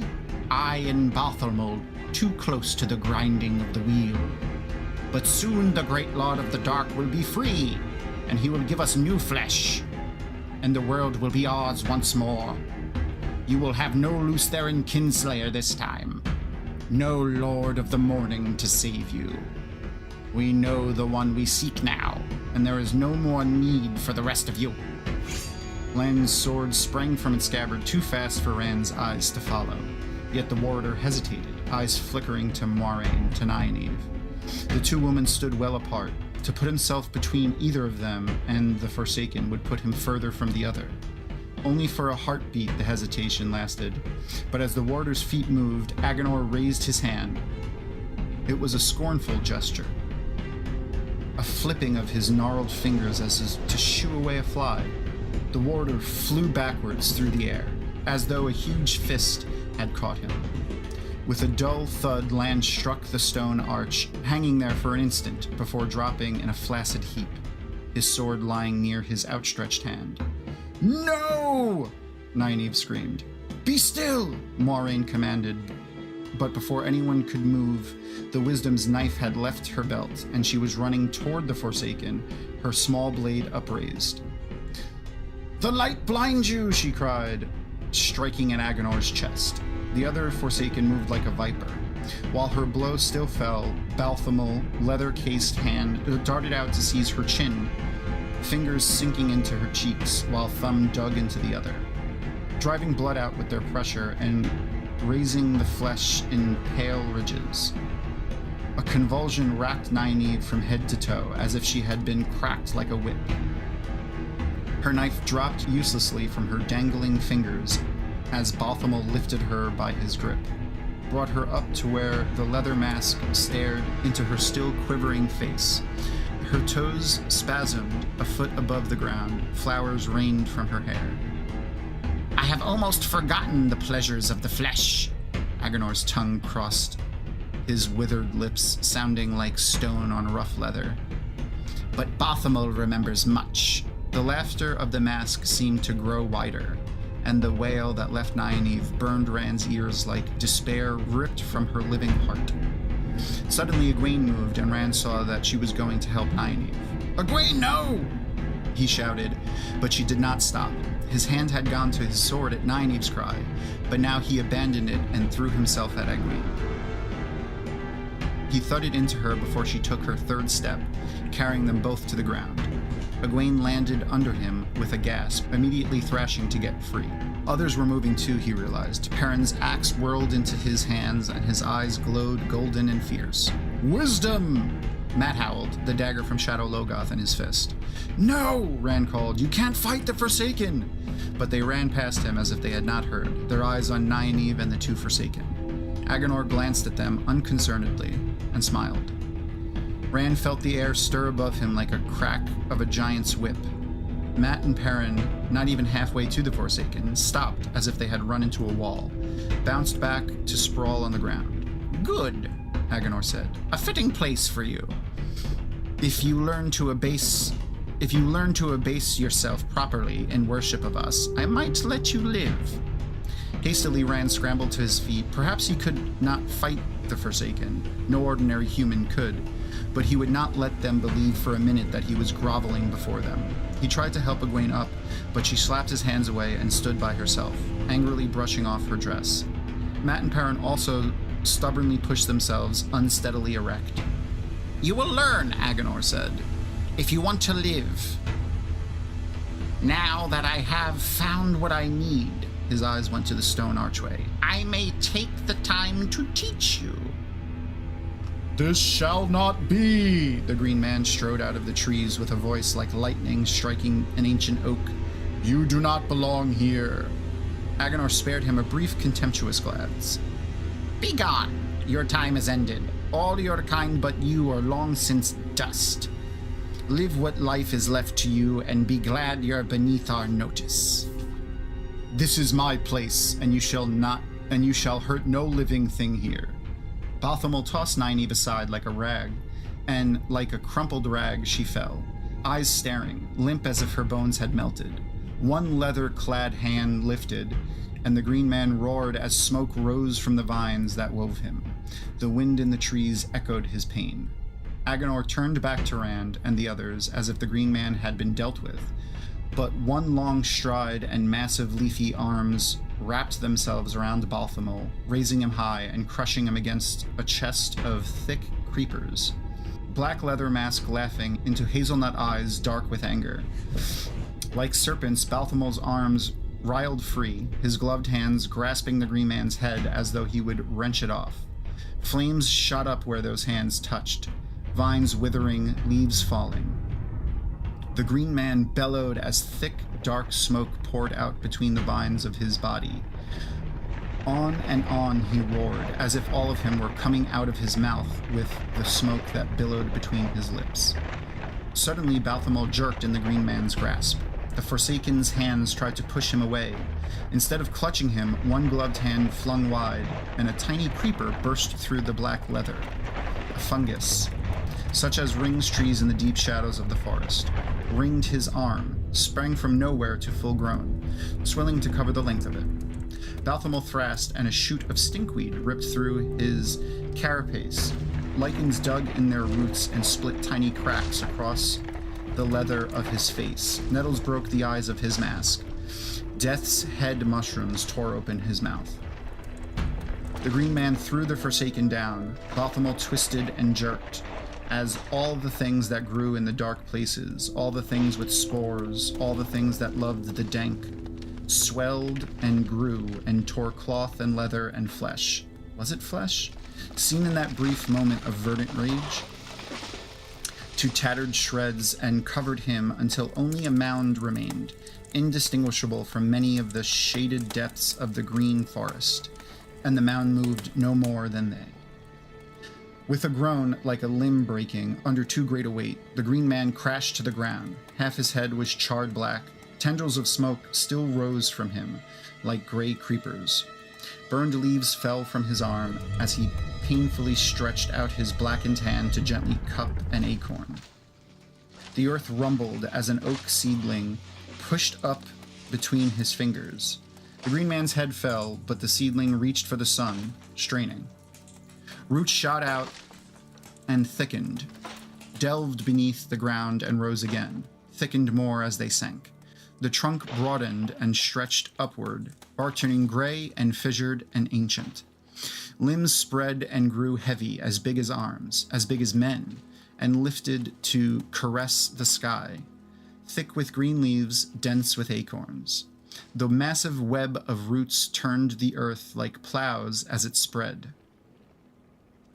The already huge trunk shivered, grew wider, round as a house.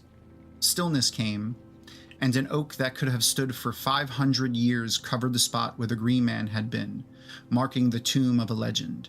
Nynaeve lay on the gnarled roots, grown curved to her shape to make a bed for her to rest upon. The wind sighed through the oak's branches, and it seemed to murmur farewell. Even Agenor seemed stunned. Then his head lifted, cavernous eyes burning with hate. Enough! It's past time to end this! Yes, Forsaken, Moiraine said, her voice as cold as deep winter ice. Past time. The Aes Sedai's hand rose, and the ground fell away beneath Agenor's feet. Flame roared from the chasm, whipped into a frenzy by wind howling in from every direction, sucking a maelstrom of leaves into the fire, which seemed to solidify into a red-streaked yellow jelly of pure heat. In the middle of it, Agenor stood, his feet supported only by air. The Forsaken looked startled, but then he smiled and took a step forward. It was a slow step, as if the fire tried to root him in the spot, but he took it, and then another. "Run!" Moiraine commanded, her face white with strain. "All of you, run!" Agenor stepped across the air toward the edge of the flames.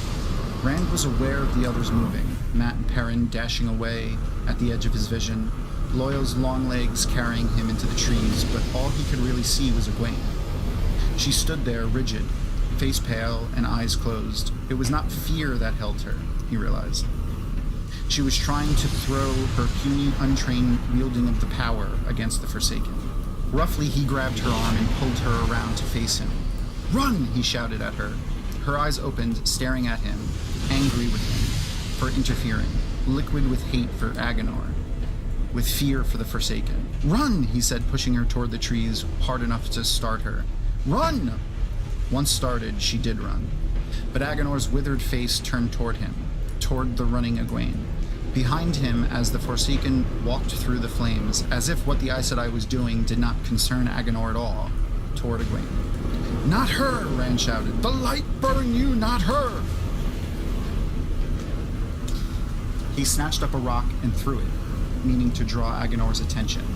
Halfway to the Forsaken's face, the stone turned to a handful of dust. He hesitated only a moment, long enough to glance over his shoulder and see that Egwene was hidden in the trees.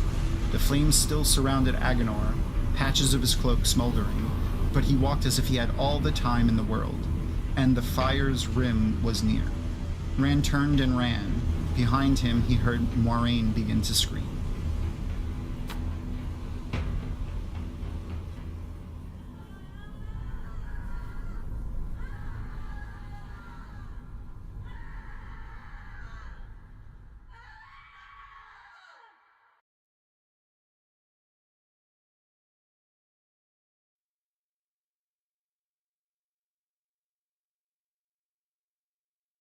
Rand found himself facing the end of the pass, where the humans were reforming, pennants stirring beneath the gleaming lance points. Wounded men wavered in their saddles. Riderless horses reared and galloped. Plainly, they could not stand another meeting. Yet just as plainly, they readied themselves for one final charge. Some of them saw him now. Men stood in their stirrups to point at him. Their shouts came to him as tiny piping. Staggering, he turned. The forces of the Dark One filled the other end of the pass, bristling black pikes and spear points swelling up onto mountain slopes, made blacker still by the great mass of Trollocs that dwarfed the army of the Shinar. Fades in hundreds rode across the front of the horde, the fierce, muzzled faces of Trollocs turning away in fear as they passed, huge bodies pulling back to make way. Overhead, Drakkar wheeled on leathery pinions, shrieks challenging the wind. Half-men saw him now too, pointed, and Drakkar spun and dove. 2, 3, 6 of them crying shrilly as they plummeted toward him. He stared at them. Heat filled him, the burning heat of the touched sun. He could see the Drakkar clearly, soulless eyes in pale men's faces on winged bodies that had nothing of humanity about them. Terrible heat. Crackling heat. From the clear sky lightning came, each bolt crisp and sharp, searing his eyes, each bolt striking a winged black shape. Hunting cries became shrieks of death, and charred forms fell to leave the sky clean again. The heat. The terrible heat of the light. He fell to his knees. He thought he could hear his tears sizzling on his cheeks. No! He clutched at tufts of wiry grass for some hold on reality. The grass burst into flame. Please, no! The wind rose with his voice, howled with his voice, roared with his voice down the pass, whipping the flames to a wall of fire that sped away from him and toward the Trolloc host, faster than a horse could run. Fire burned into the Trollocs, and the mountains trembled with their screams. Screams almost as loud as the wind and his voice. It has to end! He beat at the ground with his fist. The earth tolled like a gong. He bruised his hands on stony soil, and the earth trembled. Ripples ran through the ground ahead of him in eviscerating waves. Waves of dirt and rock towering over Trollocs and Fades, breaking over them as the mountains shattered under their hooved feet. A boiling mass of flesh and rubble churned across the Trolloc army. What was left standing was still a mighty host, but now no more than twice the human army in numbers, and milling in fright and confusion. The wind died. The screams died. The earth was still. Dust and smoke swirled down the pass to surround him. The light blind you, Baalzamon! This has to end! It is not here.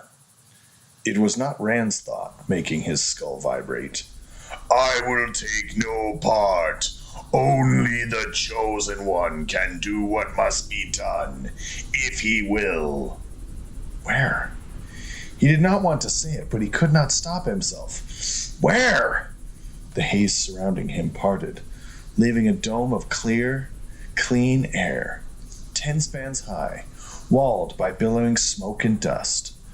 Steps rose before him, each standing alone and unsupported, stretching up into the murk that obscured the sun. Not here! Through the mist, as from the far end of the earth, came a cry. The light wills it! The ground rumbled with the thunder of hooves as the forces of humankind launched their last charge. Within the void, his mind knew a moment of panic. The charging horsemen could not see him in the dust. Their charge would trample right over him. The greater part of him ignored the shaking ground as a petty thing beneath concern. Dull anger driving his feet, he mounted the first steps. It has to be ended. Darkness surrounded him. The utter blackness of total nothing. The steps were still there, hanging in the black. Under his feet and ahead, when he looked back, those behind were gone, faded away to nothing, into nothingness around him. But the cord was yet there, stretching behind him, the glowing line dwindling and vanishing into the distance. It was not so thick as before, but it still pulsed, pumping strength into him, pumping life, filling him with the light. He climbed. It seemed forever that he climbed. Forever. And minutes. Time stood still in nothingness. Time ran faster. He climbed until suddenly a door stood before him, its surface rough and splintered and old, a door well remembered. He touched it, and it burst to fragments. While they still fell, he stepped through, bits of shattered wood falling from his shoulders. The chamber, too, was as he remembered. The mad, striated sky beyond the balcony, the melted walls, the polished table, the terrible fireplace with its roaring, heatless flames. Some of those faces that made the fireplace writhing in torment, shrieking in silence, tugged at his memory, as if he knew them. But he held the void close, floated within himself in emptiness. He was alone. When he looked at the mirror on the wall, his face was there, as clear as if it was him. There is a calm in the void. Yes, Balsamon said, from in front of the fireplace. I thought Agonor's greed would overcome him, but it makes no difference in the end. A long search, but ended now. You are here, and I know you. In the midst of the light, the void drifted, and in the midst of the void floated Rand. He reached for the soil of his home, and felt hard rock, unyielding and dry, stone without pity, where only the strong could survive. Only those as hard as the mountains. I am tired of running. He could not believe his voice was so calm. Tired of you threatening my friends? I will run no more. Balsamon had a cord too, he saw. A black cord, thicker by far than his own. So wide it should have dwarfed the human body, yet dwarfed by Balsamon instead. Each pulse along that black vein ate light. You think it makes any difference whether you run or stay? The flames of Balsamon's mouth laughed. The faces in the hearth wept at their master's mirth. You have fled from me many times, and each time I run you down and make you eat your pride with sniveling tears for spice. Many times you have stood and fought, then groveled in defeat, begging mercy. You have this choice, worm, and this choice only. Kneel at my feet and serve me well, and I will give you power above thrones, or be Tar-Balan's puppet fool and scream while you are ground into the dust of time. Rand shifted, glancing back through the door as if seeking a way to escape. Let the Dark One think that. Beyond the doorway was still the black of nothing, split by the shining thread that ran from his body. And out there, Balsamon's heavier cord ran as well, so black that it stood out in the dark as if against snow. The two cords beat like heart veins in the countertime against each other, the light barely resisting the waves of the dark. There are other choices, Rand said. The wheel weaves the pattern, not you. Every trap you've laid for me, I have escaped. I've escaped your Fades and Trollocs, escaped your dark friends. I tracked you here and destroyed your army on the way. You do not weave the pattern. Balsmon's eyes roared like two furnaces. His lips did not move, but Rand thought he heard a curse screamed at Agnor. Then the fires died, and that ordinary human face smiled at him in a way that chilled even through the warmth of the light. Other armies can be raised, fool. Armies you have not dreamed of will yet come. And you tracked me? You slug under a rock? Track me? I began the setting of your path the day you were born. A path to lead you to your grave, or here. I allowed to flee, and one to live, to speak the words that would echo down the years. Jane Farstrider, a hero, he twisted the word to a sneer, whom I painted like a fool and sent to the Ogier thinking he was free of me. The Black Aja, wriggling like worms on their bellies across the world to search you out. I pull the strings on the Amarylline dances and think she controls events. The void trembled. Hastily Rand firmed it again. He knows it all. He could have done. It could be the way he says. The light warmed the void. Doubt cried out and was stilled until only the seed remained. He struggled, not knowing whether he wanted to bury the seed or make it grow. The void steadied, smaller than before, and he floated in calm. Balsmon seemed to notice nothing. It matters little if I have you alive or dead, except to you, and to what power you might have. You will serve me, or your soul will. But I would rather have you kneel to me alive than dead. A single fist of Trollocs sent to your village when I could have sent 1,000. One dark friend to face you where 100 could have come on you asleep. And you, fool, you don't even know them all. Neither those ahead, nor those behind, nor those by your side. You are mine, have always been mine, my dog on a leash, and I brought you here to kneel to your master or die, and let your soul kneel. I deny you. You have no power over me, and I will not kneel to you alive or dead. Look, Balsmon said. Look! Unwilling, Rand yet turned his head. Egwene stood there, and Nynaeve, pale and frightened with flowers in their hair, and another woman, little older than a wisdom, gray-eyed and beautiful, clothed in a two revers dress, bright blossoms embroidered around the neck. Mother? He breathed, and she smiled a hopeless smile. His mother smiled. No! My mother is dead, and the other two are safe away from here. I deny you! Egwene and Nynaeve blurred and became a wafting mist, dissipated. Cariel Thor still stood there, her eyes big with fear. She, at least, Balsmon said, is mine, to do with as I will.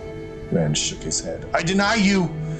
He had to force the words out. She is dead, and safe from you in the light. His mother's lips trembled. Tears trickled down her cheeks. Each one burned him like acid. The Lord of the Grave is stronger than he once was, my son, she said. His reach is longer. The Father of Lies has a honeyed tongue for an unwearied souls. My son, my only darling son, I would spare you if I could, but he is my master now. His whim, the law of my existence. I can but obey him and grovel for his favor. Only you can free me. Please, my son, please help me. Help me, help me, please! The wail ripped out of her as bare-faced Fades, pale, eyeless, closed around. Her clothes ripped away in their bloodless hands that wielded pincers and clamps and things that stung and burned and whipped against her naked flesh. Her scream would not end. Rand's scream echoed hers. The void boiled in his mind. His sword was in his hand. Not the heron mark blade, but a blade of light. A blade of the light. Even as he raised it, a fiery white bolt shot from the point. As if the blade itself had reached out, it touched the nearest fade. The blinding incandescence filled the chamber, shining through the half-men like a candle through paper, burning through them, blinding his eyes to the scene. From the mists of the brilliance he heard a whisper, "Thank you, my son. The light, the blessed light." The flash faded, and he was alone in the chamber with Balsamon. Balsamon's eyes burned like the pit of doom, but he shied back from the sword as if it truly were the light itself. "Fool, you will destroy yourself. You cannot wield it, so not yet. Not until I teach you. It is ended," Rand said as he swung the sword at Balsamon's black cord. Balsamon screamed as the sword fell, screamed till the stone walls trembled, and the endless howl redoubled as the blade of light severed the cord. The cut ends rebounded apart as if they had been under tension. The end, stretching into nothingness outside, began to shrivel as it sprang away. The other whipped back into Balsamon, hurling him against the fireplace. There was silent laughter in the soundless shrieks of the tortured faces. The walls shivered and crackled, the floor heaved, and chunks of stone crashed to the floor from the ceiling. As all broke apart around him, Rand pointed the sword at Balsamon's heart. "It is ended!" Light lanced from the blade, coruscating in the shower of fiery sparks like droplets of molten white metal. Wailing, Balsamon threw up his arms in a vain effort to shield himself. Flames shrieked in his eyes, joining with the other flames as the stone ignited, the stone of the cracking walls, the stone of the pitching floor, the stone showering from the ceiling. Rand felt the bright thread attached to him thinning, till only the glow itself remained. But he strained harder, not knowing what he did or how, only that this had to be ended. It has to be ended. Fire filled the chamber, a solid flame. He could see Balsamon withering like a leaf, hear him howling, feel the shrieks grating on his bones. The flame became pure, white light, brighter than the sun. Then the last flicker of the thread was gone, and he was falling through endless black and Balsamon's fading howl.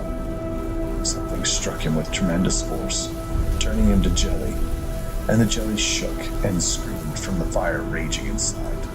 The hungry, cold, burning without end.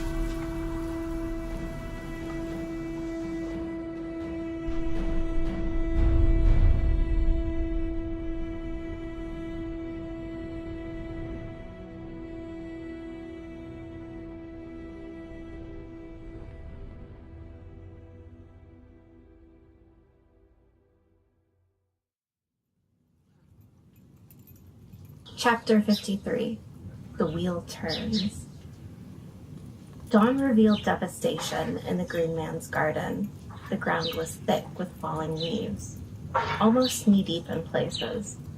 All the flowers were gone, except a few clinging desperately to the edge of the clearing. Little could grow in the soil under an oak, but a thick circle of flowers and grass centered on the thick trunk above the Green Man's grave.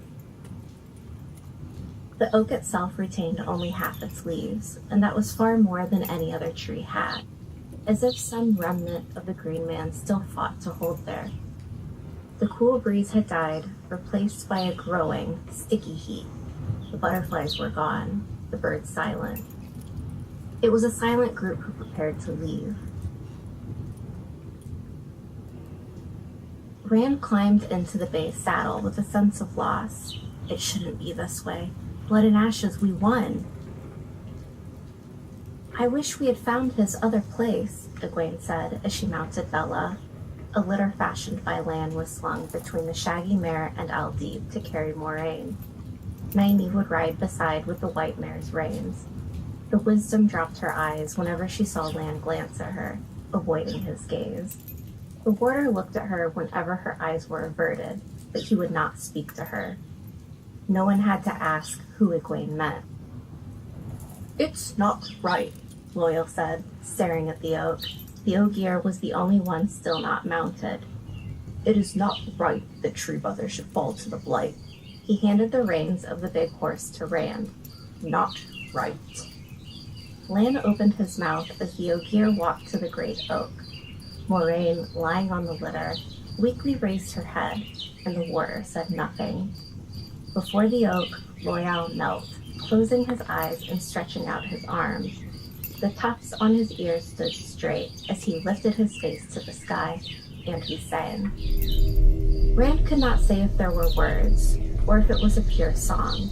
In that rumbling voice, it was as if the earth sang, yet he was sure he heard the birds trilling again, and spring breezes sighing softly, and the sound of butterfly wings. Lost in the song, he thought it lasted only minutes, but when Loyal lowered his arms and opened his eyes, he was surprised to see the sun stood well above the horizon. It had been touching the trees when the Ogier began. The leaves still on the oak seemed greener, and more firmly attached than before. The flowers encircling it stood straighter, the morning stars white and fresh, the lover's knot a strong crimson. Mopping sweat from his broad face, Loyal rose and took his reins from Rand. His long eyebrows drooped, abashed, as if they might think he had been showing off. "I've never sung so hard before. I could not have done it if something of Tree Brother was still not there. My tree songs do not have his power." When he settled himself in the saddle, there was satisfaction in the look he gave the oak and the flowers. "This little space at least will not sink into the blight. The blight will not have Tree Brother." "You are a good man, Ogier," Lan said. Loyal grinned. "I will take that as a compliment, but I do not know what Elder Hammond would say." They rode in a single file, with Matt behind the warder, where he could use his bow to effect if needed, and Perrin bringing up the rear, with his axe across the pommel of his saddle. They crested a hill, and in an eye blink, the blight was all around them, twisted and rotted in virulent rainbow hues. Rand looked over his shoulder, but the Green Man's garden was nowhere to be seen. Only the blight stretching behind them as before. Yet he thought, for just a moment, that he saw the towering top of the oak tree, green and lush, before it shimmered and was gone. Then there was only the blight. He half expected they would have to fight their way out as they'd fought their way in, but the blight was as quiet and still as death. Not a single branch trembled, as if to lash at them. Nothing screamed or howled, neither nearby nor in the distance. The blight seemed to crouch, not to pounce, but as if it had been struck by a great blow and waited for the next to fall. Even the sun was less red. When they passed the necklace of lakes, the sun hung not far past its zenith. Land kept them well away from the lakes and did not even look at them, but Rand thought the seven towers seemed taller than when he first saw them. He was sure the jagged tops were further from the ground, and above them something almost seemed seamless towers gleaming in the sun, and banners with golden cranes flying on the wind. He blinked and stared, but the towers refused to vanish completely. They were there at the edge of vision until the blight hid the lakes once more. Before sunset, the warder chose a campsite, and Moraine had Nynaeve and Egwene help her to set boards. The Aes Sedai whispered in the other woman's ear before she began. Nynaeve hesitated, but when Moraine closed her eyes, all three women did so together. Rand saw Matt and Perrin staring and wondered how they could be surprised. Every woman is an Aes Sedai, he thought mirthlessly. The light helped me, so am I. Bleakness held his tongue. Why is it so different? Perrin asked as Egwene and the wisdom helped Moraine to her bed. It feels His thick shoulders shrugged, as if he could not find the word. We struck a mighty blow at the Dark One, Moraine replied, settling herself with a sigh. The shadow will be a long time recovering. How? Matt demanded. What did we do? Sleep, Moraine said. We are not out of the blight yet. But the next morning, still nothing changed that Rand could see. The blight faded as they rode south, of course. Twisted trees were replaced by straight. The stifling heat diminished. Rotting foliage gave way to merely disease. And then not disease, he realized. The forest around them became red with new growth, thick on the branches. Buds sprouted on the undergrowth. Creepers covered the rocks with green. And new wildflowers dotted the grass as thick and bright as where the Green Man walked. It was as if spring, so long held back by winter, now raced to catch up to where it should be. He was not the only one who stared. A mighty flow, Moraine murmured, and would say no more. Climbing wild rose entwined the stone columns, marking the border. Men came out of the watchtowers to greet them. There was a stunned quality to their laughter, and their eyes shone with amazement, as if they could not believe the new grass under their steel-clad feet. The light has conquered the shadow. A great victory in Tarwin's Gap. We have a message. Victory! The light bless us again! King Isar is strong in the light, Lan replied to all their shouts.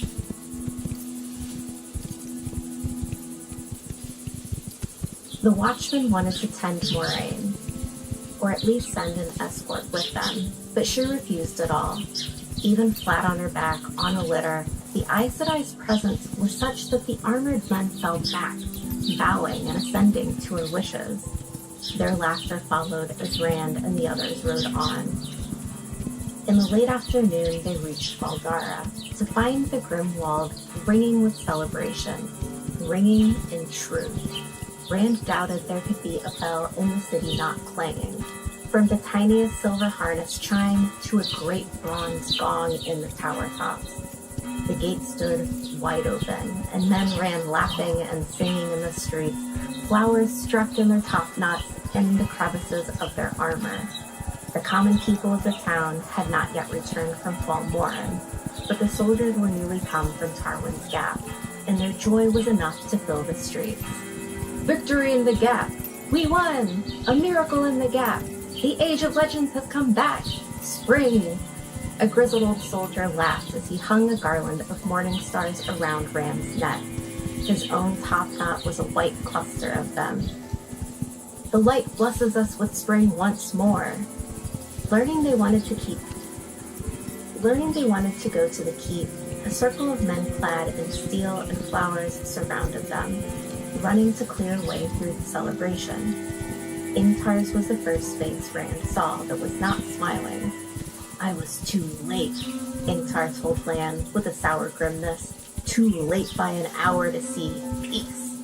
His teeth ground audibly, but then his expression became contrite. Forgive me. Grief makes me forget my duties. Welcome, Builder. Welcome to you all. It is good to see you safely out of the blight. I will bring the healer to Moraine in her chambers and inform Lord Agilmar. Take me to Lord Agilmar, Moraine commanded. Take us all. Ingtar opened his mouth to protest and bowed under the force of her eyes. Agilmar was in his study, with his sword and armor back on their rack. And his was the second face that did not smile. He wore a troubled frown that deepened when he saw Moraine carried on her litter by liveried servants. Women in the black and gold fluttered over, bringing the Aes Sedai to him, without a chance to freshen herself or be brought to a healer. Loyal carried a gold chest. The pieces of the seal were still in Moraine's pouch. Luce Theron Kinslayer's banner was wrapped in her blanket roll and still tied behind Aldub's saddle.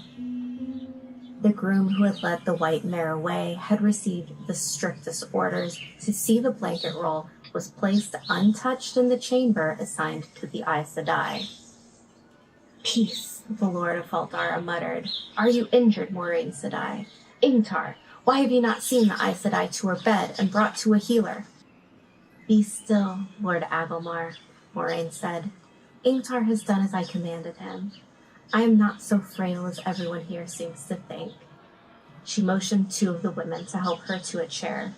For a moment, they clasped their hands, exclaiming that she was too weak, that she should be in a warm bed, and the healer brought.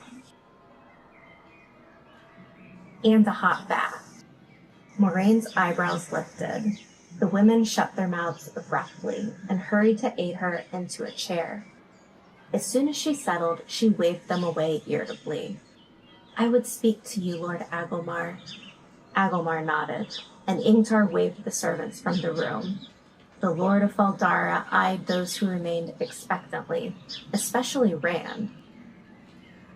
The Lord of Faldara eyed those who remained expectantly, especially, Rand thought, Loyal and the golden chest.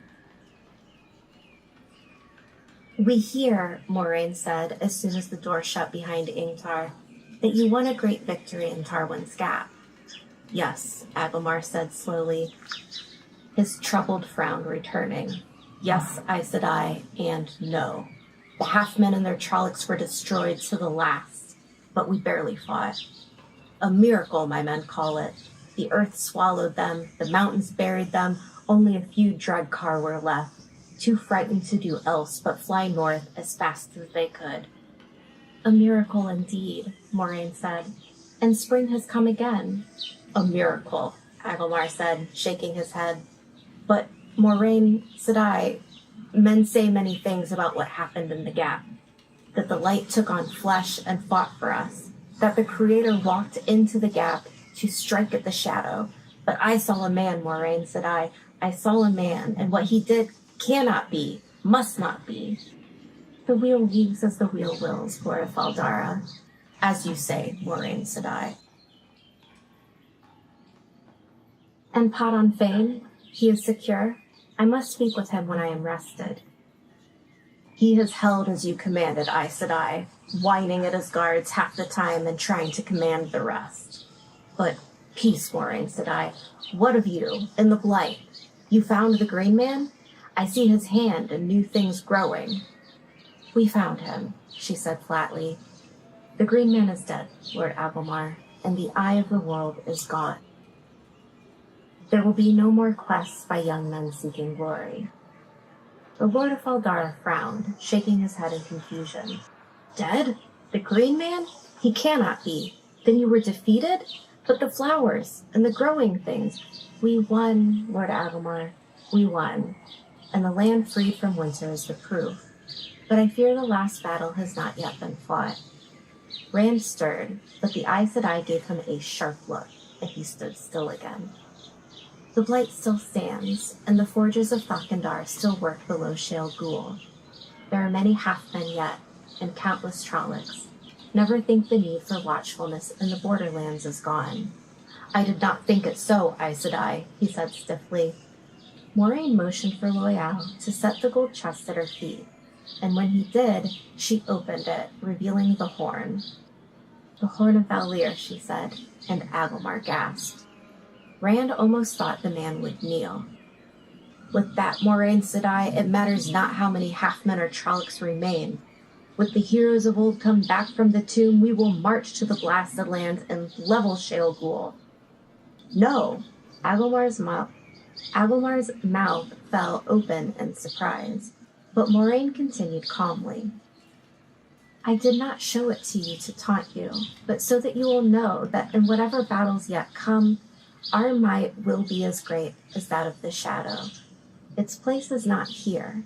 The horn must be carried to Ilion. It is there, if fresh battles threaten, that it must rally the forces of the light.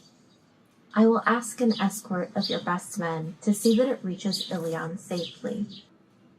There are dark friends still, as well as half-men and Trollocs, and those who come to the horn will follow whoever wins it. It must reach Ilion. It shall be as you say, Aes Sedai. But when the lid of the chest closed, the Lord of Faldara looked like a man being denied his last glimpse of the light.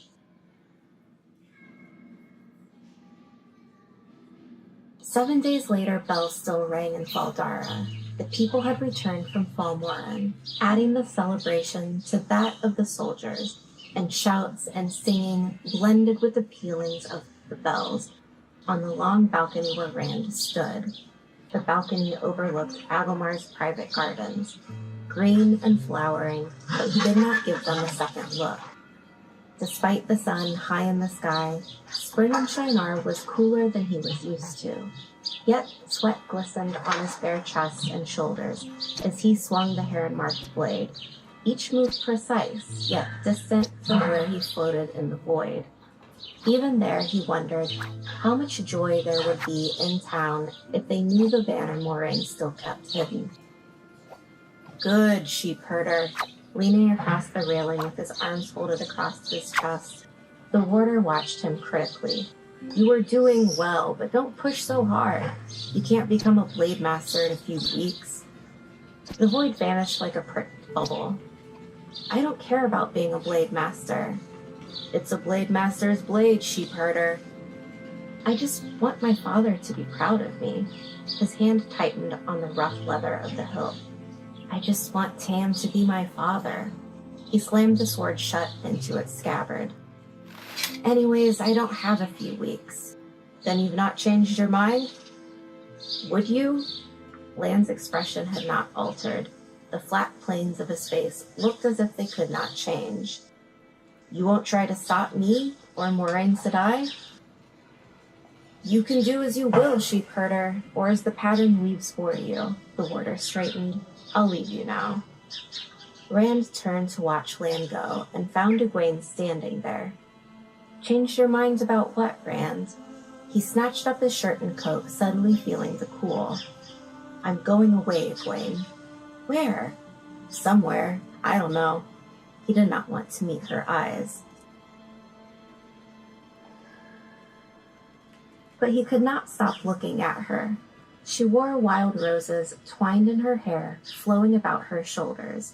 She held her cloak close, dark blue and embroidered along the edge with a thin line of white flowers, in the Shinaran fashion, and the blossoms made a line straight up to her face. They were no paler than her cheeks. Her eyes seemed so large and dark. Away. I'm sure Moraine Sedai will not like you just going off after what you've done. You deserve some reward. Moraine doesn't know I am alive, and I've done what she wanted, and that's the end of it. She doesn't even speak to me when I go to her. Not that I've tried to stay close to her, but she's avoided me. She won't care if I go, and I don't care if she does. Moraine is still not completely well, Rand. She hesitated. I have to go to Tarvalon for my training. Nynaeve is coming too. And Matt still needs to be healed from whatever binds him to that dagger. And Perrin wants to see Tarvalon before he goes, wherever. You could come with us. And wait for some Aes Sedai besides Moraine to find out what I am and gentle me? His voice was rough, almost a sneer. He could not change it. Is that what you want? No. He knew he would never be able to tell her how grateful he was that she had not hesitated before answering. Rand, you aren't afraid. They were alone, but she looked around and still lowered her voice. Moraine says you don't have to touch the true source. If you don't touch Saidin, if you don't try to wield the one power, you'll be safe. Oh, I won't touch it again. Nor if I have to cut my hand off first. What if I can't stop? I never tried to wield it, not even at the eye. What if I can't stop? Will you go home, Rand? Your father must be dying to see you. Even Matt's father must be dying to see him by now. I'll be coming back to Emmons Field next year. For at least a while. At least. He rubbed his palm over the hilt of his sword, feeling the bronze heron. My father. Home. Light how I want to see it. Not home. Somewhere where there aren't people to hurt if I can't stop myself. Somewhere alone. Suddenly it felt as cold as snow on the balcony. I'm going away, but not home. Egwene, why did you have to be one of those... He put his arm around her and whispered to her hair, "Not home ever." In Agilmar's private garden, under a thick bower dotted with white blossoms, Moraine shifted in her bed chair. The fragments of steel lay on her lap, and the small gem she sometimes wore in her hair spun and glittered on its gold chain from the ends of her fingers. The faint blue glow faded from the stone, and a smile touched her lips. It had no power itself, the stone, but the first use she had ever learned of the one power, as a girl in the royal palace in Cairhien, was using the stone to listen to people when they thought they were too far off to be overheard. "The prophecies will be fulfilled," the Aes Sedai whispered. "The dragon is reborn." The end of the first book of The Wheel of Time.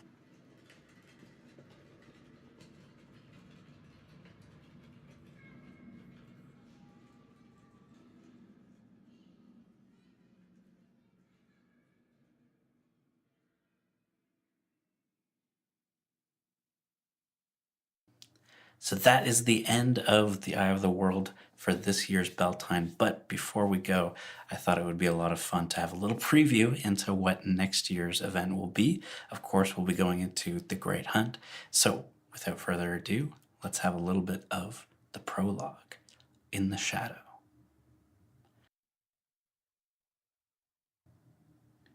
The man who called himself Bors, at least in this place, sneered at the low murmuring that rolled around the vaulted chamber like the soft gabble of geese. His grimace was hidden by the black silk mask that covered his face, though, just like the masks that covered the 100 other faces in the chamber. 100 black masks and 100 pairs of eyes trying to see what lay behind them.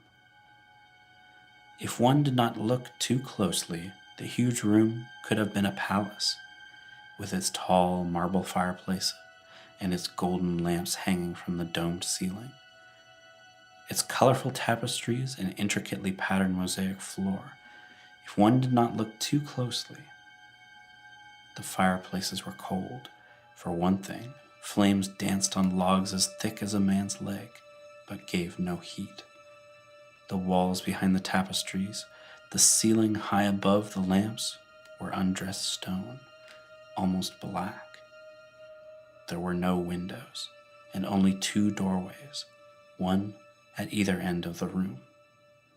It was as if someone had intended to give the semblance of a palace reception chamber, but had not cared enough to bother with more than the outline and a few touches of detail. Where the chamber was, the man who called himself Bors did not know, nor did he think any of the others knew. He did not like to think about where it might be. It was enough that he had been summoned.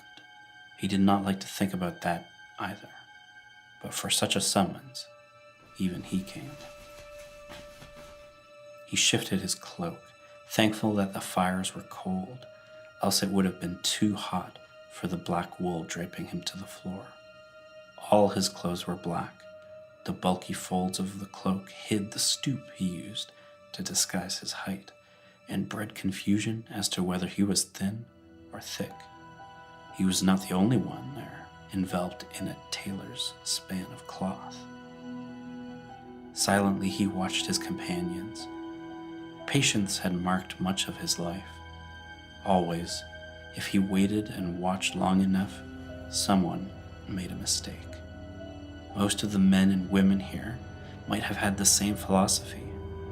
They watched and listened to those who had to speak. Some people could not bear waiting or silence, so they gave away more than they knew. Servants circulated through the guests, slender, golden-haired youths proffering wine with a bow and a wordless smile. Young men and young women alike, they wore tight white breeches and flowing white shirts. And male and female alike, they moved with disturbing grace. Each looked more than a mirror image of the others. And boys as handsome as the girls were beautiful. He doubted he could distinguish one from another, and he had an eye and a memory for faces. A smiling, white-clad girl offered her tray of crystal goblets to him. He took one with no intention of drinking. It might appear untrusting or worse, and either could be deadly here if he refused altogether, but anything could be slipped into a drink. Surely some among his companions would have no objections to seeing the number of their rivals for power dwindle, whomever the unlucky ones had happened to be. Idly he wondered whether the servants would have to be disposed of after this meeting. Servants hear everything.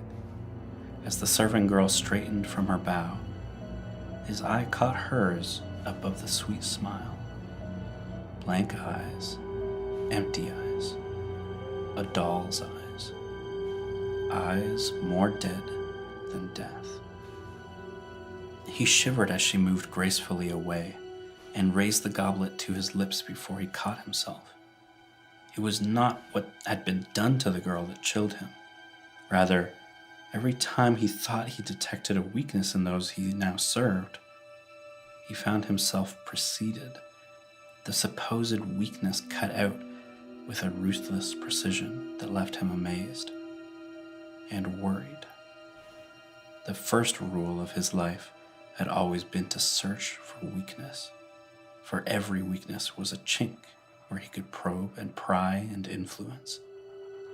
If his masters for the moment, had no weakness,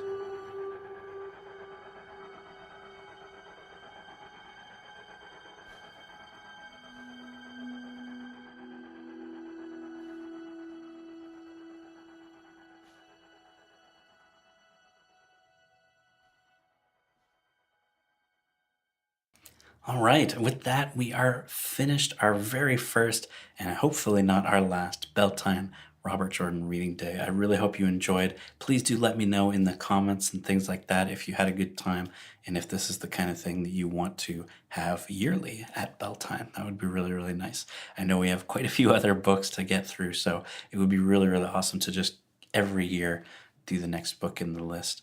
And I would love to have more readers. So if you're interested in reading for the next event, send me an email or leave me a comment or send me a message, however you want.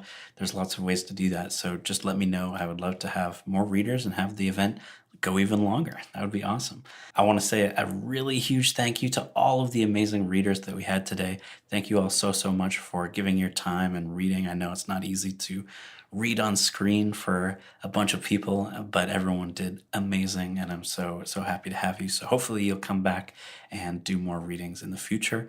And I will say really quickly again to cap things off, if you're interested in helping support my Soundscape of Time project, the Kickstarter is live right now. You can check out the QR code there and back it if you're interested. If you enjoyed the music and the sounds that you heard all day, then you can get a whole lot more of it there. And I definitely can't put the time and effort into making these projects to the detail that I do without your support. So thank you all so, so much for that. And thank you for coming to this first annual Robert Jordan Reading Day. And I hope I'll see you next time at the next Beltane.